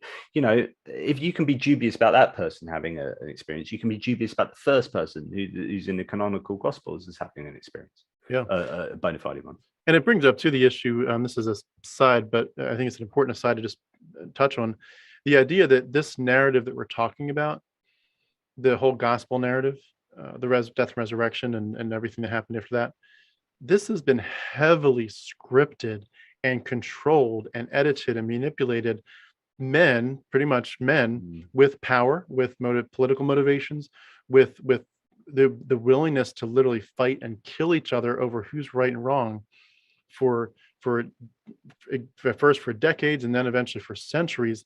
They got to craft what books went in, which books went out, which books were in but got kicked out, which books were kicked out but got pulled back in, which verses were added later. Christian has to say that those people were divinely inspired.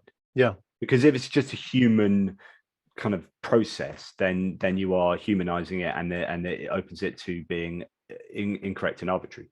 Yeah. And you know, and how Bart Ehrman points out that like there was a lot of Christianities. What is Orthodox today? I know there's different versions of even that, but whatever you consider Orthodox today, that may not even have existed at the beginning. It may have been a later interpretation that became the more powerful one.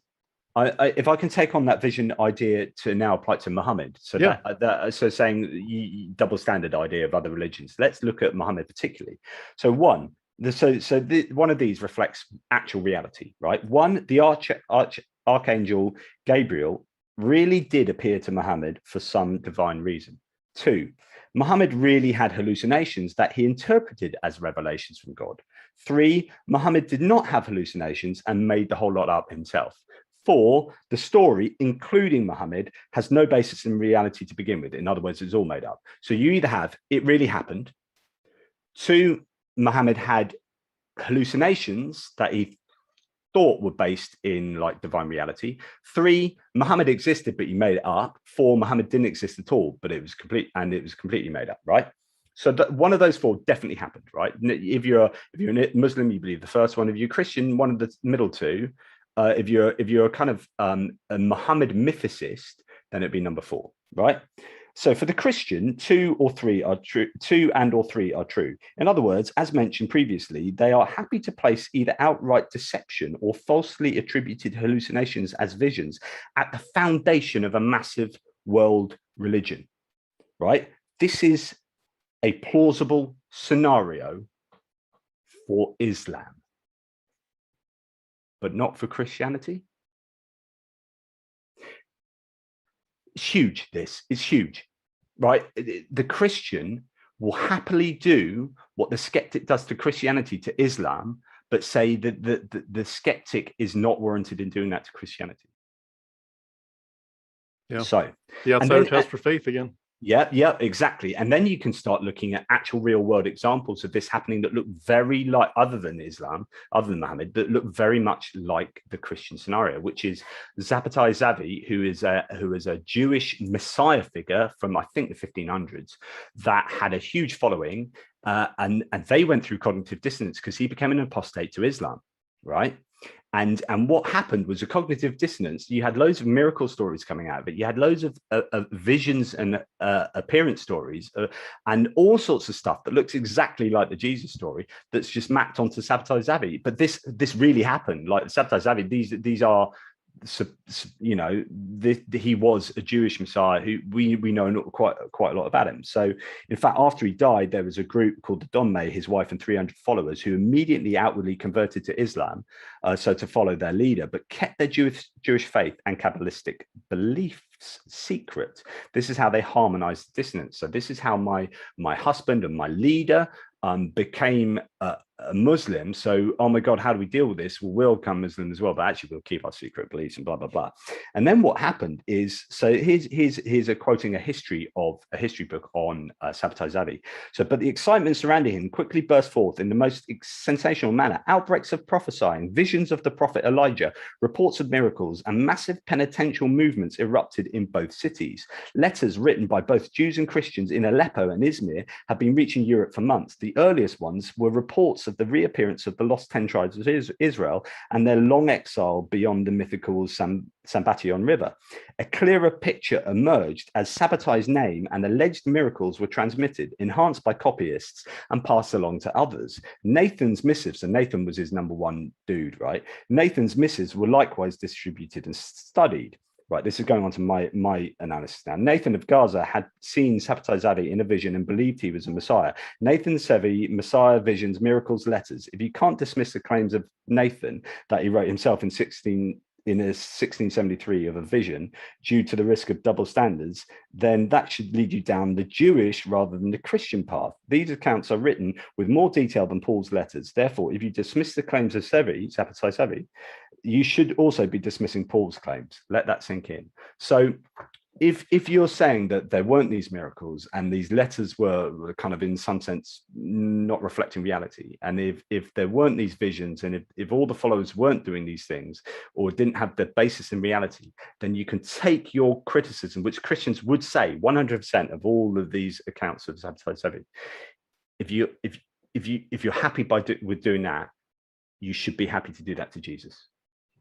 It's double standards. Yeah, all over the place.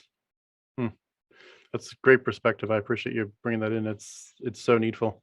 And we've touched on probably the high points, but there's endless other examples, whether you're talking about Apollonius of Tyana or going back further. There's all kinds of other stories that people have believed in with all their hearts at the time. And they knew that this was ultimate reality, that this was their God, that this was his messenger. And so much of it at this point is ancient mythology that nobody pretty much believes in. And it's like, we just keep on thinking, yeah, but ours is different. And it's like, you can think that, but you got to at least entertain that there's a good option. There's a good chance that maybe it's not that different. And it's amazing to me when I look at apologists, I've been exposed more to a Christian apologist in the last year than I have in a while, but the more that I look at them, the more that I feel like the charlatanism and the lack of willingness to talk honestly about these issues is so sad. And I feel like you almost need to help Christians to understand they're not helping you make a logical decision. They're just helping you to basically dig your heels in further and just you kind of put your fingers in your ears and go, la, la, la, la, I'm not listening to you, those of you that have left the faith or that never believed. And as much as that feels safe on some level to be like, I have all these people around me, my pastor, my apologist, who just tell me, no, there is so much evidence for the resurrection. There's so much evidence for Jesus. To be willing to step back from that edge just a little bit, even just in theory, and say, will you entertain? There is so much more to be said about these than the apologists. I mean, they're very selective about what they talk about, how they describe it, what evidence they let in. It's like how they control the debate. It's like they want to be the judge as well as the attorney, but they want to be the judge that just keeps on saying, I'm not going to let that evidence in. That's not admissible. And it's like, the more that they do that, the more that I think people who are Christians, who are honest with themselves, should be willing to say, not only does Christianity not sound right, but you apologists who claim to be are acting like judges and dismissing all this evidence, now you don't sound right either. You sound like you're trying to pull something over my eyes. And I don't like this. I deserve the full information, then I'll make up my own mind. Yeah.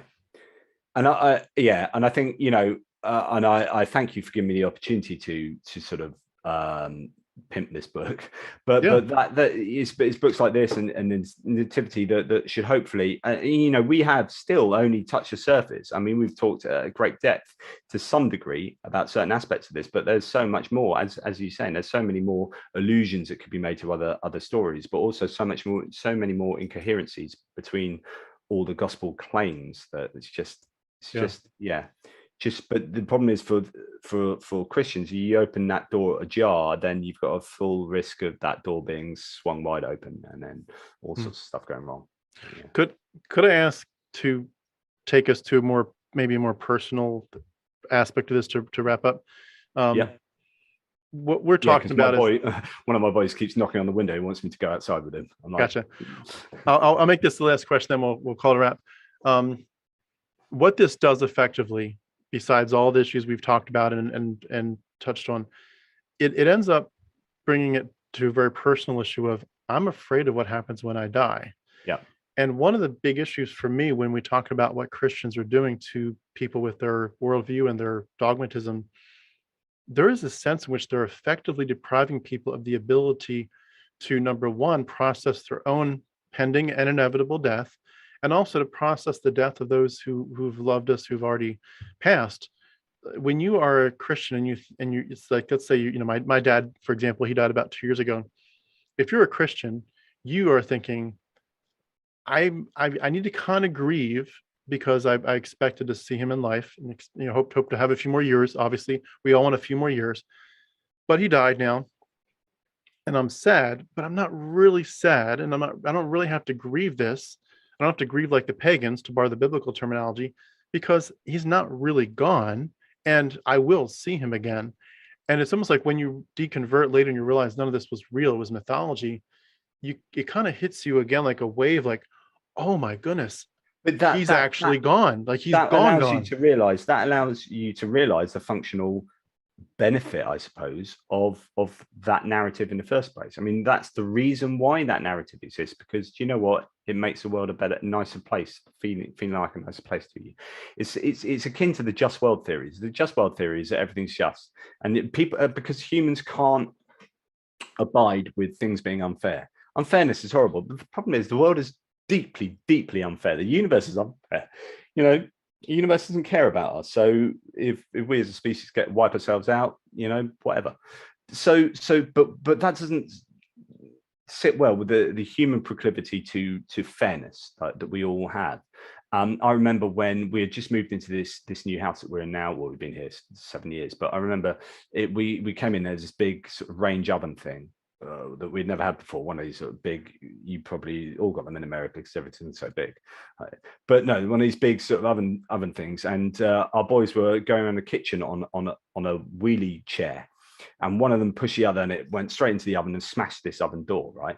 So I was looking online. I was like, oh my God, they don't make this oven anymore, and no one's got this oven door anymore.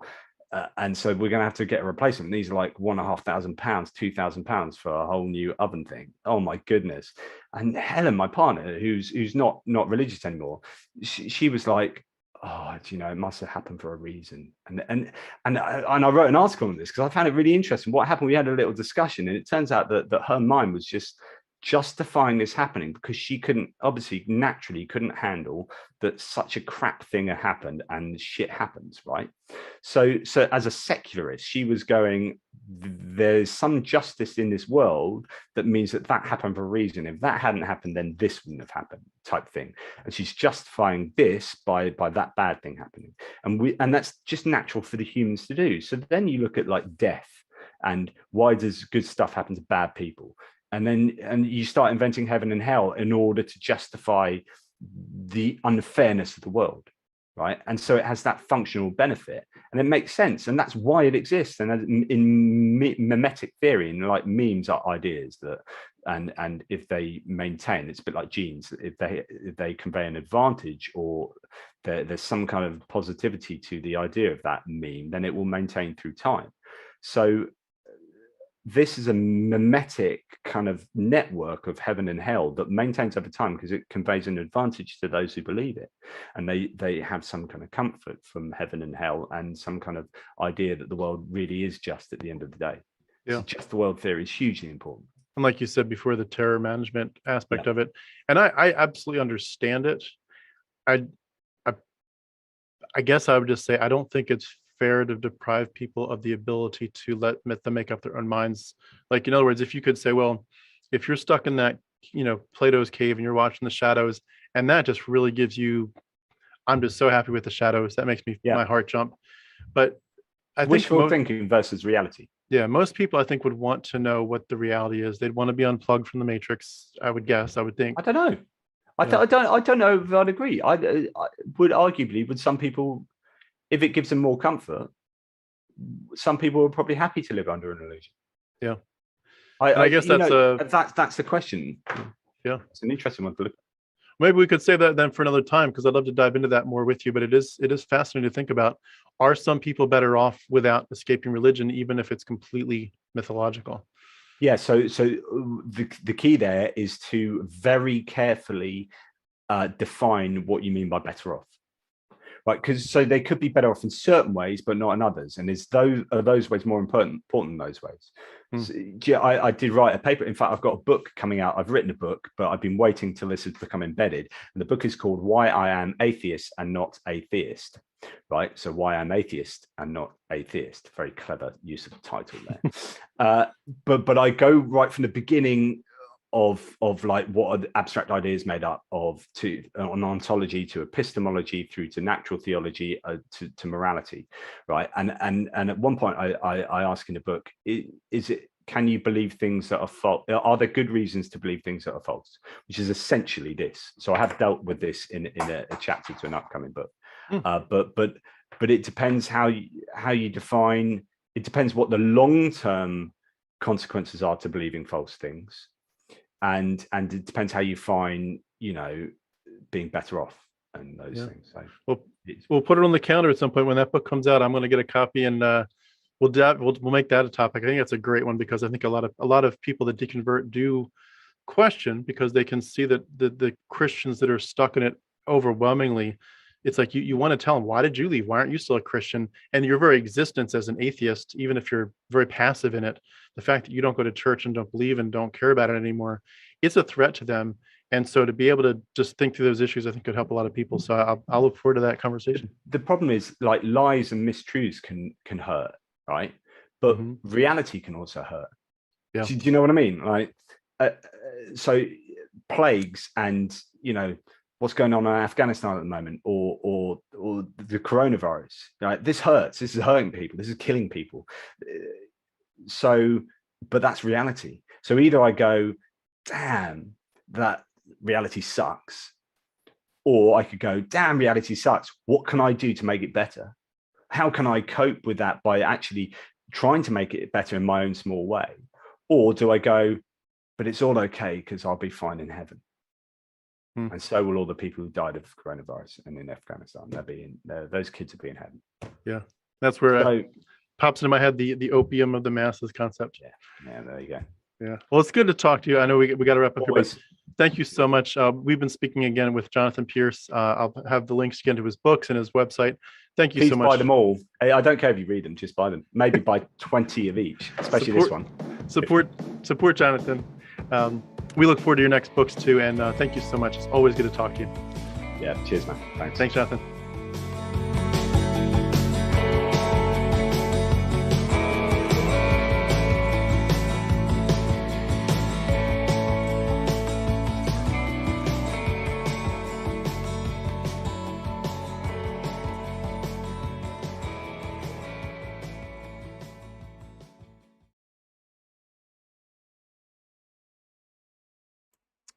Wow, that was pretty damn good, I thought.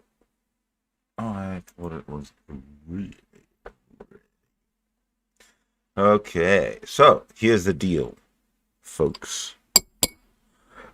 My friend Tread Travels, who I haven't spoken to or contacted or been in contact with for many months, because he went from being a neighbor to being a foreigner. So I'm going to open up the meet room. You can join as well. Tread hopefully will join and tell us some. He's got some extremely vivid and lucid tales to tell.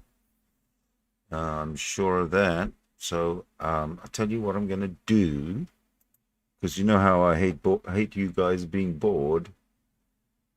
I'm just going to turn on the tunes a bit, right?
I thought I'd let you see me.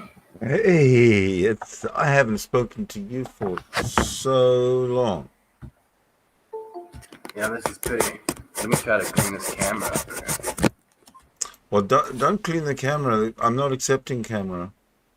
I'm just accepting audio. There's two. I can hear two sources. You need to. You're in this room, so you need to turn off your audio from your YouTube channel. All right. Okay, what do I turn down? You're watching the YouTube stream? Okay, I closed it. Yeah, okay, good. That's better. Okay, hang on a sec. Let me turn some light on here. Yeah. My OBS disconnected. But it's okay. It's all reconnected now. Yeah, so like I meant to see you before I left Vancouver. I really did. Yeah. So you know where I work, right? No, I knew absolutely nothing about it. Well, yeah, well, it's because of the people you knew. I wanted to keep a low profile, right?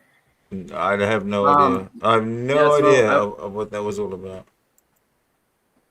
Yeah, I was a manager, beverage captain, chairman of the safety committee, banquet captain at the Vancouver Convention Exhibition Center. Okay. For 5 years. Okay, so. And then from there. So what was the big secret? I'm sorry. Well, because I got hired from there from Mr. Peter Wall at the Wall Center. And I worked there 12 years. Okay. Well, you don't have to talk about that, really. Yeah, so Sheraton Wall Center, that's where I was. And I was living down on 1111 Pacific. Correct. Yeah, that gray building that had a fire. Yeah. Yeah, I saw you got interviewed on that. Yeah. Well, I know you saw that. That's why I don't mind showing my face, but plus I'm pretty safe here in the Philippines. Right, now. This gets interesting. Yeah, so last week my daughter got promoted to chief of police. No way! Where? Yeah. Where? In which province? Just which province? Alberta. Come on, really, eh? Hang on a sec. Whiteboard, full screen, change, use phone. You're exploring. How do you share the screen? Present? You can't. Yeah, I can. Well, you can try, but I don't allow you. I don't allow screen shares. Not at least not while. You are screening. You are presenting. I'm screen sharing. Yeah. So can you see Google? Tell you what, let me try and change the settings here. Hold on a moment, all right? Yeah. Yeah, right now I have the Google page up. Let me know if you see it.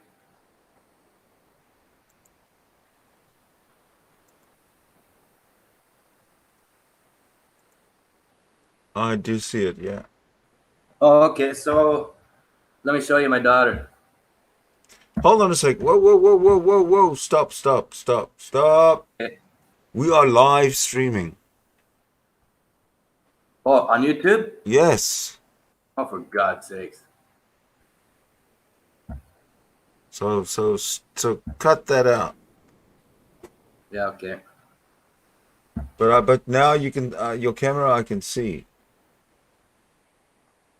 I can see you now. Hold on a second, and I'll. Well, if I'm live on YouTube, my God. So my face is all over YouTube now. You can't change anything. You can't change history, dude. Oh, that's okay. Let's try this. There we go. Yeah, well,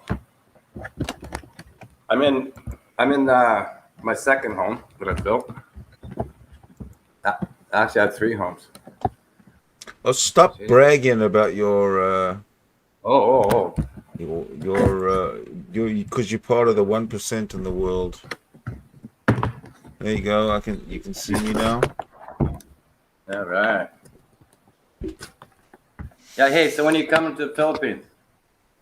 If I ever left this country to go anywhere, it would be to the Philippines that I would. That the Philippines would be my destination.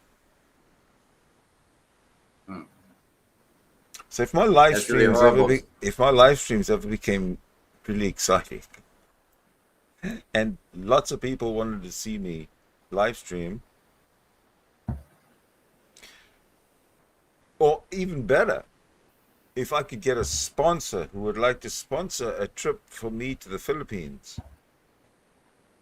where I could live stream from the Philippines. How's the internet from the Philippines?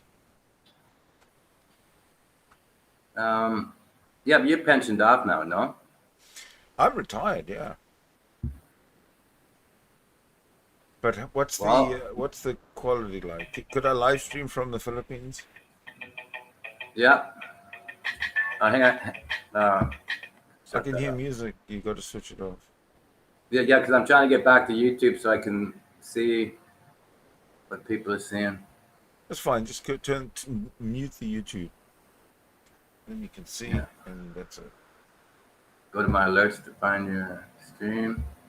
I can only see the top of your head and your eyebrows. You know that. You should put little hands up and say Kilroy, and change your name to Kilroy.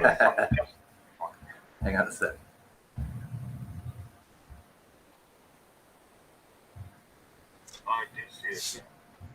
Oh, okay, so.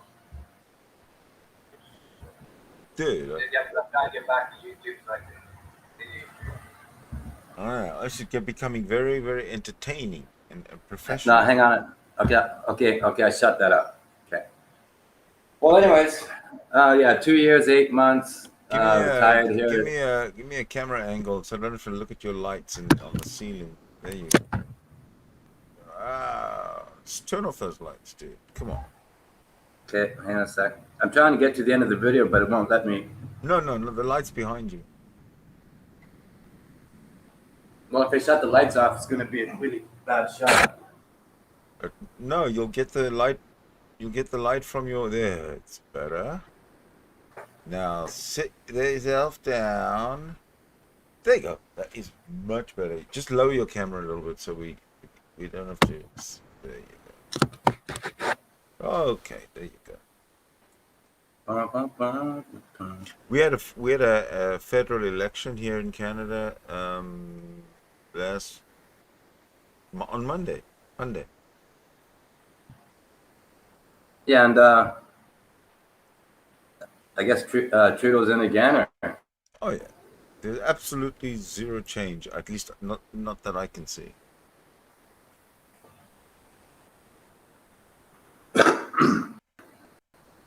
Well, I just said on live stream where I worked. Yeah, I thought we were. Yeah, but that's past history. Yeah. Oh well. Jeez. Getting back to where you worked. Okay, I don't understand what the big secret was about where you worked. Well, freaking YouTube trolls, you know. No. Emailing employer. It happens all over the states. You know, people are approaching employers. Oh, okay. I get it. Now, why specifically am I? Well, trolls, because right. Why am I? Hold on. Whoa. Why am I? Yeah, why am I in that group of trolls? No, not Answer you. Answer me that. Okay, what's the question? You can't hardly hear. Why am I? You can't hardly hear me. Really? Turn up your speaker volume. It is cranked, but I have the air conditioning going. It's the Philippines, right? So it's my fault. Yeah, if I shut it off, I'll probably die. Okay, I'll talk into the mic like this. Is this better? Can you hear me now? Well, anyways, remember that You remember that one hillbilly down in the States, right? Hold on. Let's not change subjects. I want to get an answer to why I am part of the group of trolls, and why I'm in the group of trolls. No, you're not. How I know I'm in the group of trolls is because you wouldn't give me any personal information so that I could meet up with you in any way in real life, because you didn't want to give out information to trolls. Yeah. Well, I really had not much of a choice because, I was a manager, right? So, like if something So what? Big deal. My boss. You know how many people call themselves manager?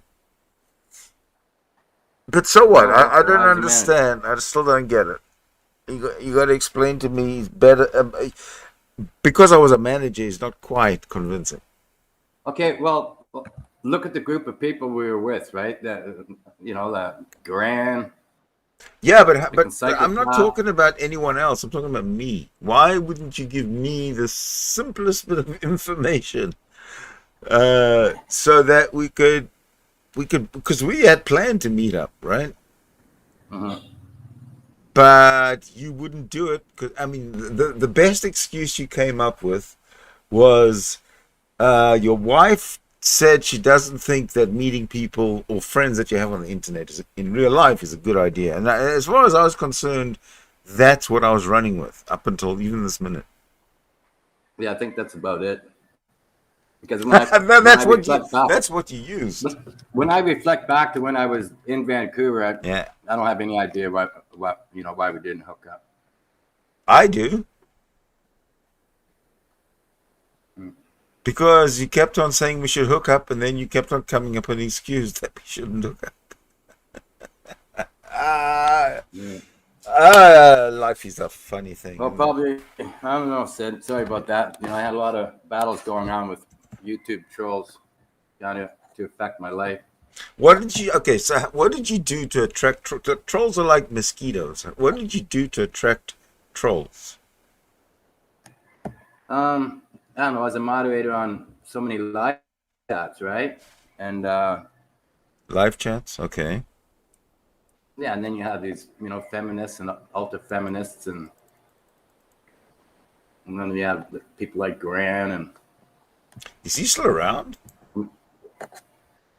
Oh well, that's like asking, is a cockroach never going to die? Oh, don't become Jesus and give me parables. Hang on a second, I'm going to get a... Oh, yeah. So, by the way, the cost of living here is so cheap, right? I have no idea. I've never been there. Oh, yeah. It would cost about... to rent here for a month would be about $125 a month. No, I need someone to pay my rent. I'm not interested in paying anybody anything. Yeah, I'm just going to grab something. Well, for the next guest, let me see who's sitting in the green room. As my guest seems to have fled. Oh, no, he's back. Yeah, so like a pack of cigarettes here is $2.50. Okay, that's it. I'm moving right now. Yeah, 26 of alcohol is about $5. Oh, even better. I'm moving tomorrow. Is there no way to get to the stream live? Excuse me? No. It's what? Oh, I see it. Yes, if you want to watch it on YouTube, watch it, but mute the YouTube. Although you won't see anything different other than what you're seeing in here, so. It is muted, yeah. Yeah, so I don't know why you would want to watch it on the YouTube, because it's no different than what you'd see. No, there's a delay on the picture, so if I wave my hand. Exactly. I'll tell you. Okay. Oh, I'll tell you. You waved your hand there, right? I'll tell you when I see it. Right now. Right now. Yeah, I just timed it. So how long was that? 20-second delay. I, 20-second delay. I turned that off, so it must be automatic. I had a 20-second delay, and it actually showed 20 seconds. But now it doesn't show. It doesn't show that there's a delay at all. Because I turned that feature off. But there's still a delay. Huh? How long are you going to stream for? Until I've run out of steam.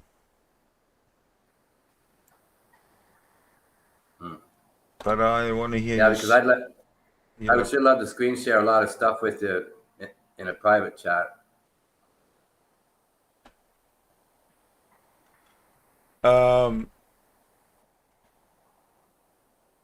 We'll have to. We could do that. Awesome. But why do we need a private chat? Just in broad. Well, because I just don't do the live thing on YouTube anymore, right? You are live on YouTube. You are live on YouTube. Well, my channel. Hold on. My channel is live streaming. Yeah, right now. Subscribers only mode, but it's still a public video. Yeah.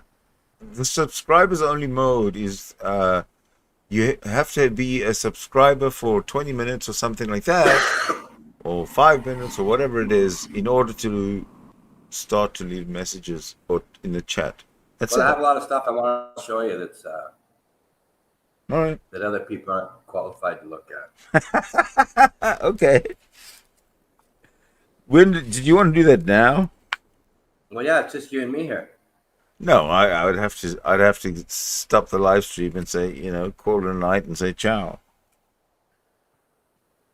Well, at least I'm in the video, so it ought to go viral. Oh, this one with well, who's gonna know that you're here? Nobody. Listen, my channel is not exactly, the go-to channel for anything, really. It's just I just have fun doing it. In a Gmail, I was invited by Lysurge to a chat that's got 9 people in it. They're not there now, but the old gang, right? Jose from Toronto. No. I prefer quality over quantity.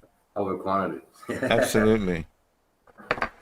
Yeah, I know. I too many people in a room, if they're at odds with each other, just will get out of hand. And it'll go back to the old days. Remember the screaming and the shouting and no. Yeah, I sure do. Man, it will be fun.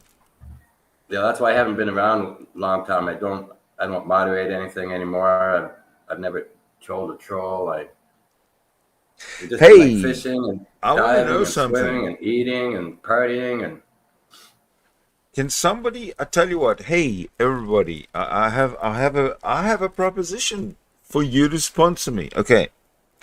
Will anybody like to sponsor me to go to the Philippines on a drug dealing hunt?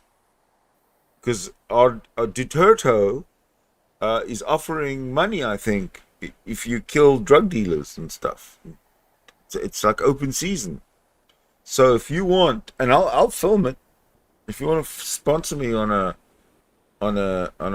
human kill in the Philippines, I mean they're only drug dealers, right? Yeah, well, I'm waiting for my pension to kick in, and I have a wife. Holy hell! Do I have a wife? Oh, we're gonna have a I have a wife story. All right, hit it. No, we're 50-50, but. Oh Christ! They're stringing up a what? They're stringing up in front of my home. They're stringing up a what? Well, in the Philippines, there's cables going everywhere, right? Yeah. So, yeah, when you look on the side of the road, there's like 20,000 cables, like going every which way, up, down, north, east, south. Okay, so they're all different heights and different levels, and. Right. So what's happening now? A bunch of guys are stringing up fiber by the looks of it. Are you on fiber, right? Are you on fiber? I have fiber, yeah. Yeah, that's why they're in front of my place. I'm the only one on the road that has fiber, so I guess someone else is getting it now. Yeah, they're stringing up the second round. You're increasing the property value in your neighborhood, I see. Well, it was pretty easy to increase the value of what I had because the builder was a first cousin and he didn't make anything. First cousin of your wife? Yeah, first cousin of my wife. So he gave me 16 workers and it was just supplies. Nice of him. Who paid for the workers? Oh, we did, but still. He didn't make money on the supplies. Is that what you're saying? Well, if you saw the home I built and knew how much I built for, you wouldn't believe it. I wouldn't know what to compare it to. Well, you can build a gorgeous place here for 40,000 Canadian. You know, like a 2-star, 5-star. Yes, but Tread. I want to just remind you, it's in the Philippines. So can we go private on this link? On this link, no, it's a public link right now. Well, no, if you just okay, hold on. Let me have a look and see what the viewership is. Okay, so I have been streaming for nearly 3 hours. Yeah. Okay, we might be able to bring it to an end. Oh, there's one other person here now. No, say hello. Who's here? I don't see anyone. I've got 3 watching. Yeah. I see 3 watching. So if anybody wants to come in and chat with us, please come in. Because Tread and I, if you don't come in and chat with us, Tread and I are going to have a private chat. So now is your opportunity to meet both Tread and Sydney Winston at the same time. Yeah. So we have to give it 20 seconds to reach the audience's ears and eyes.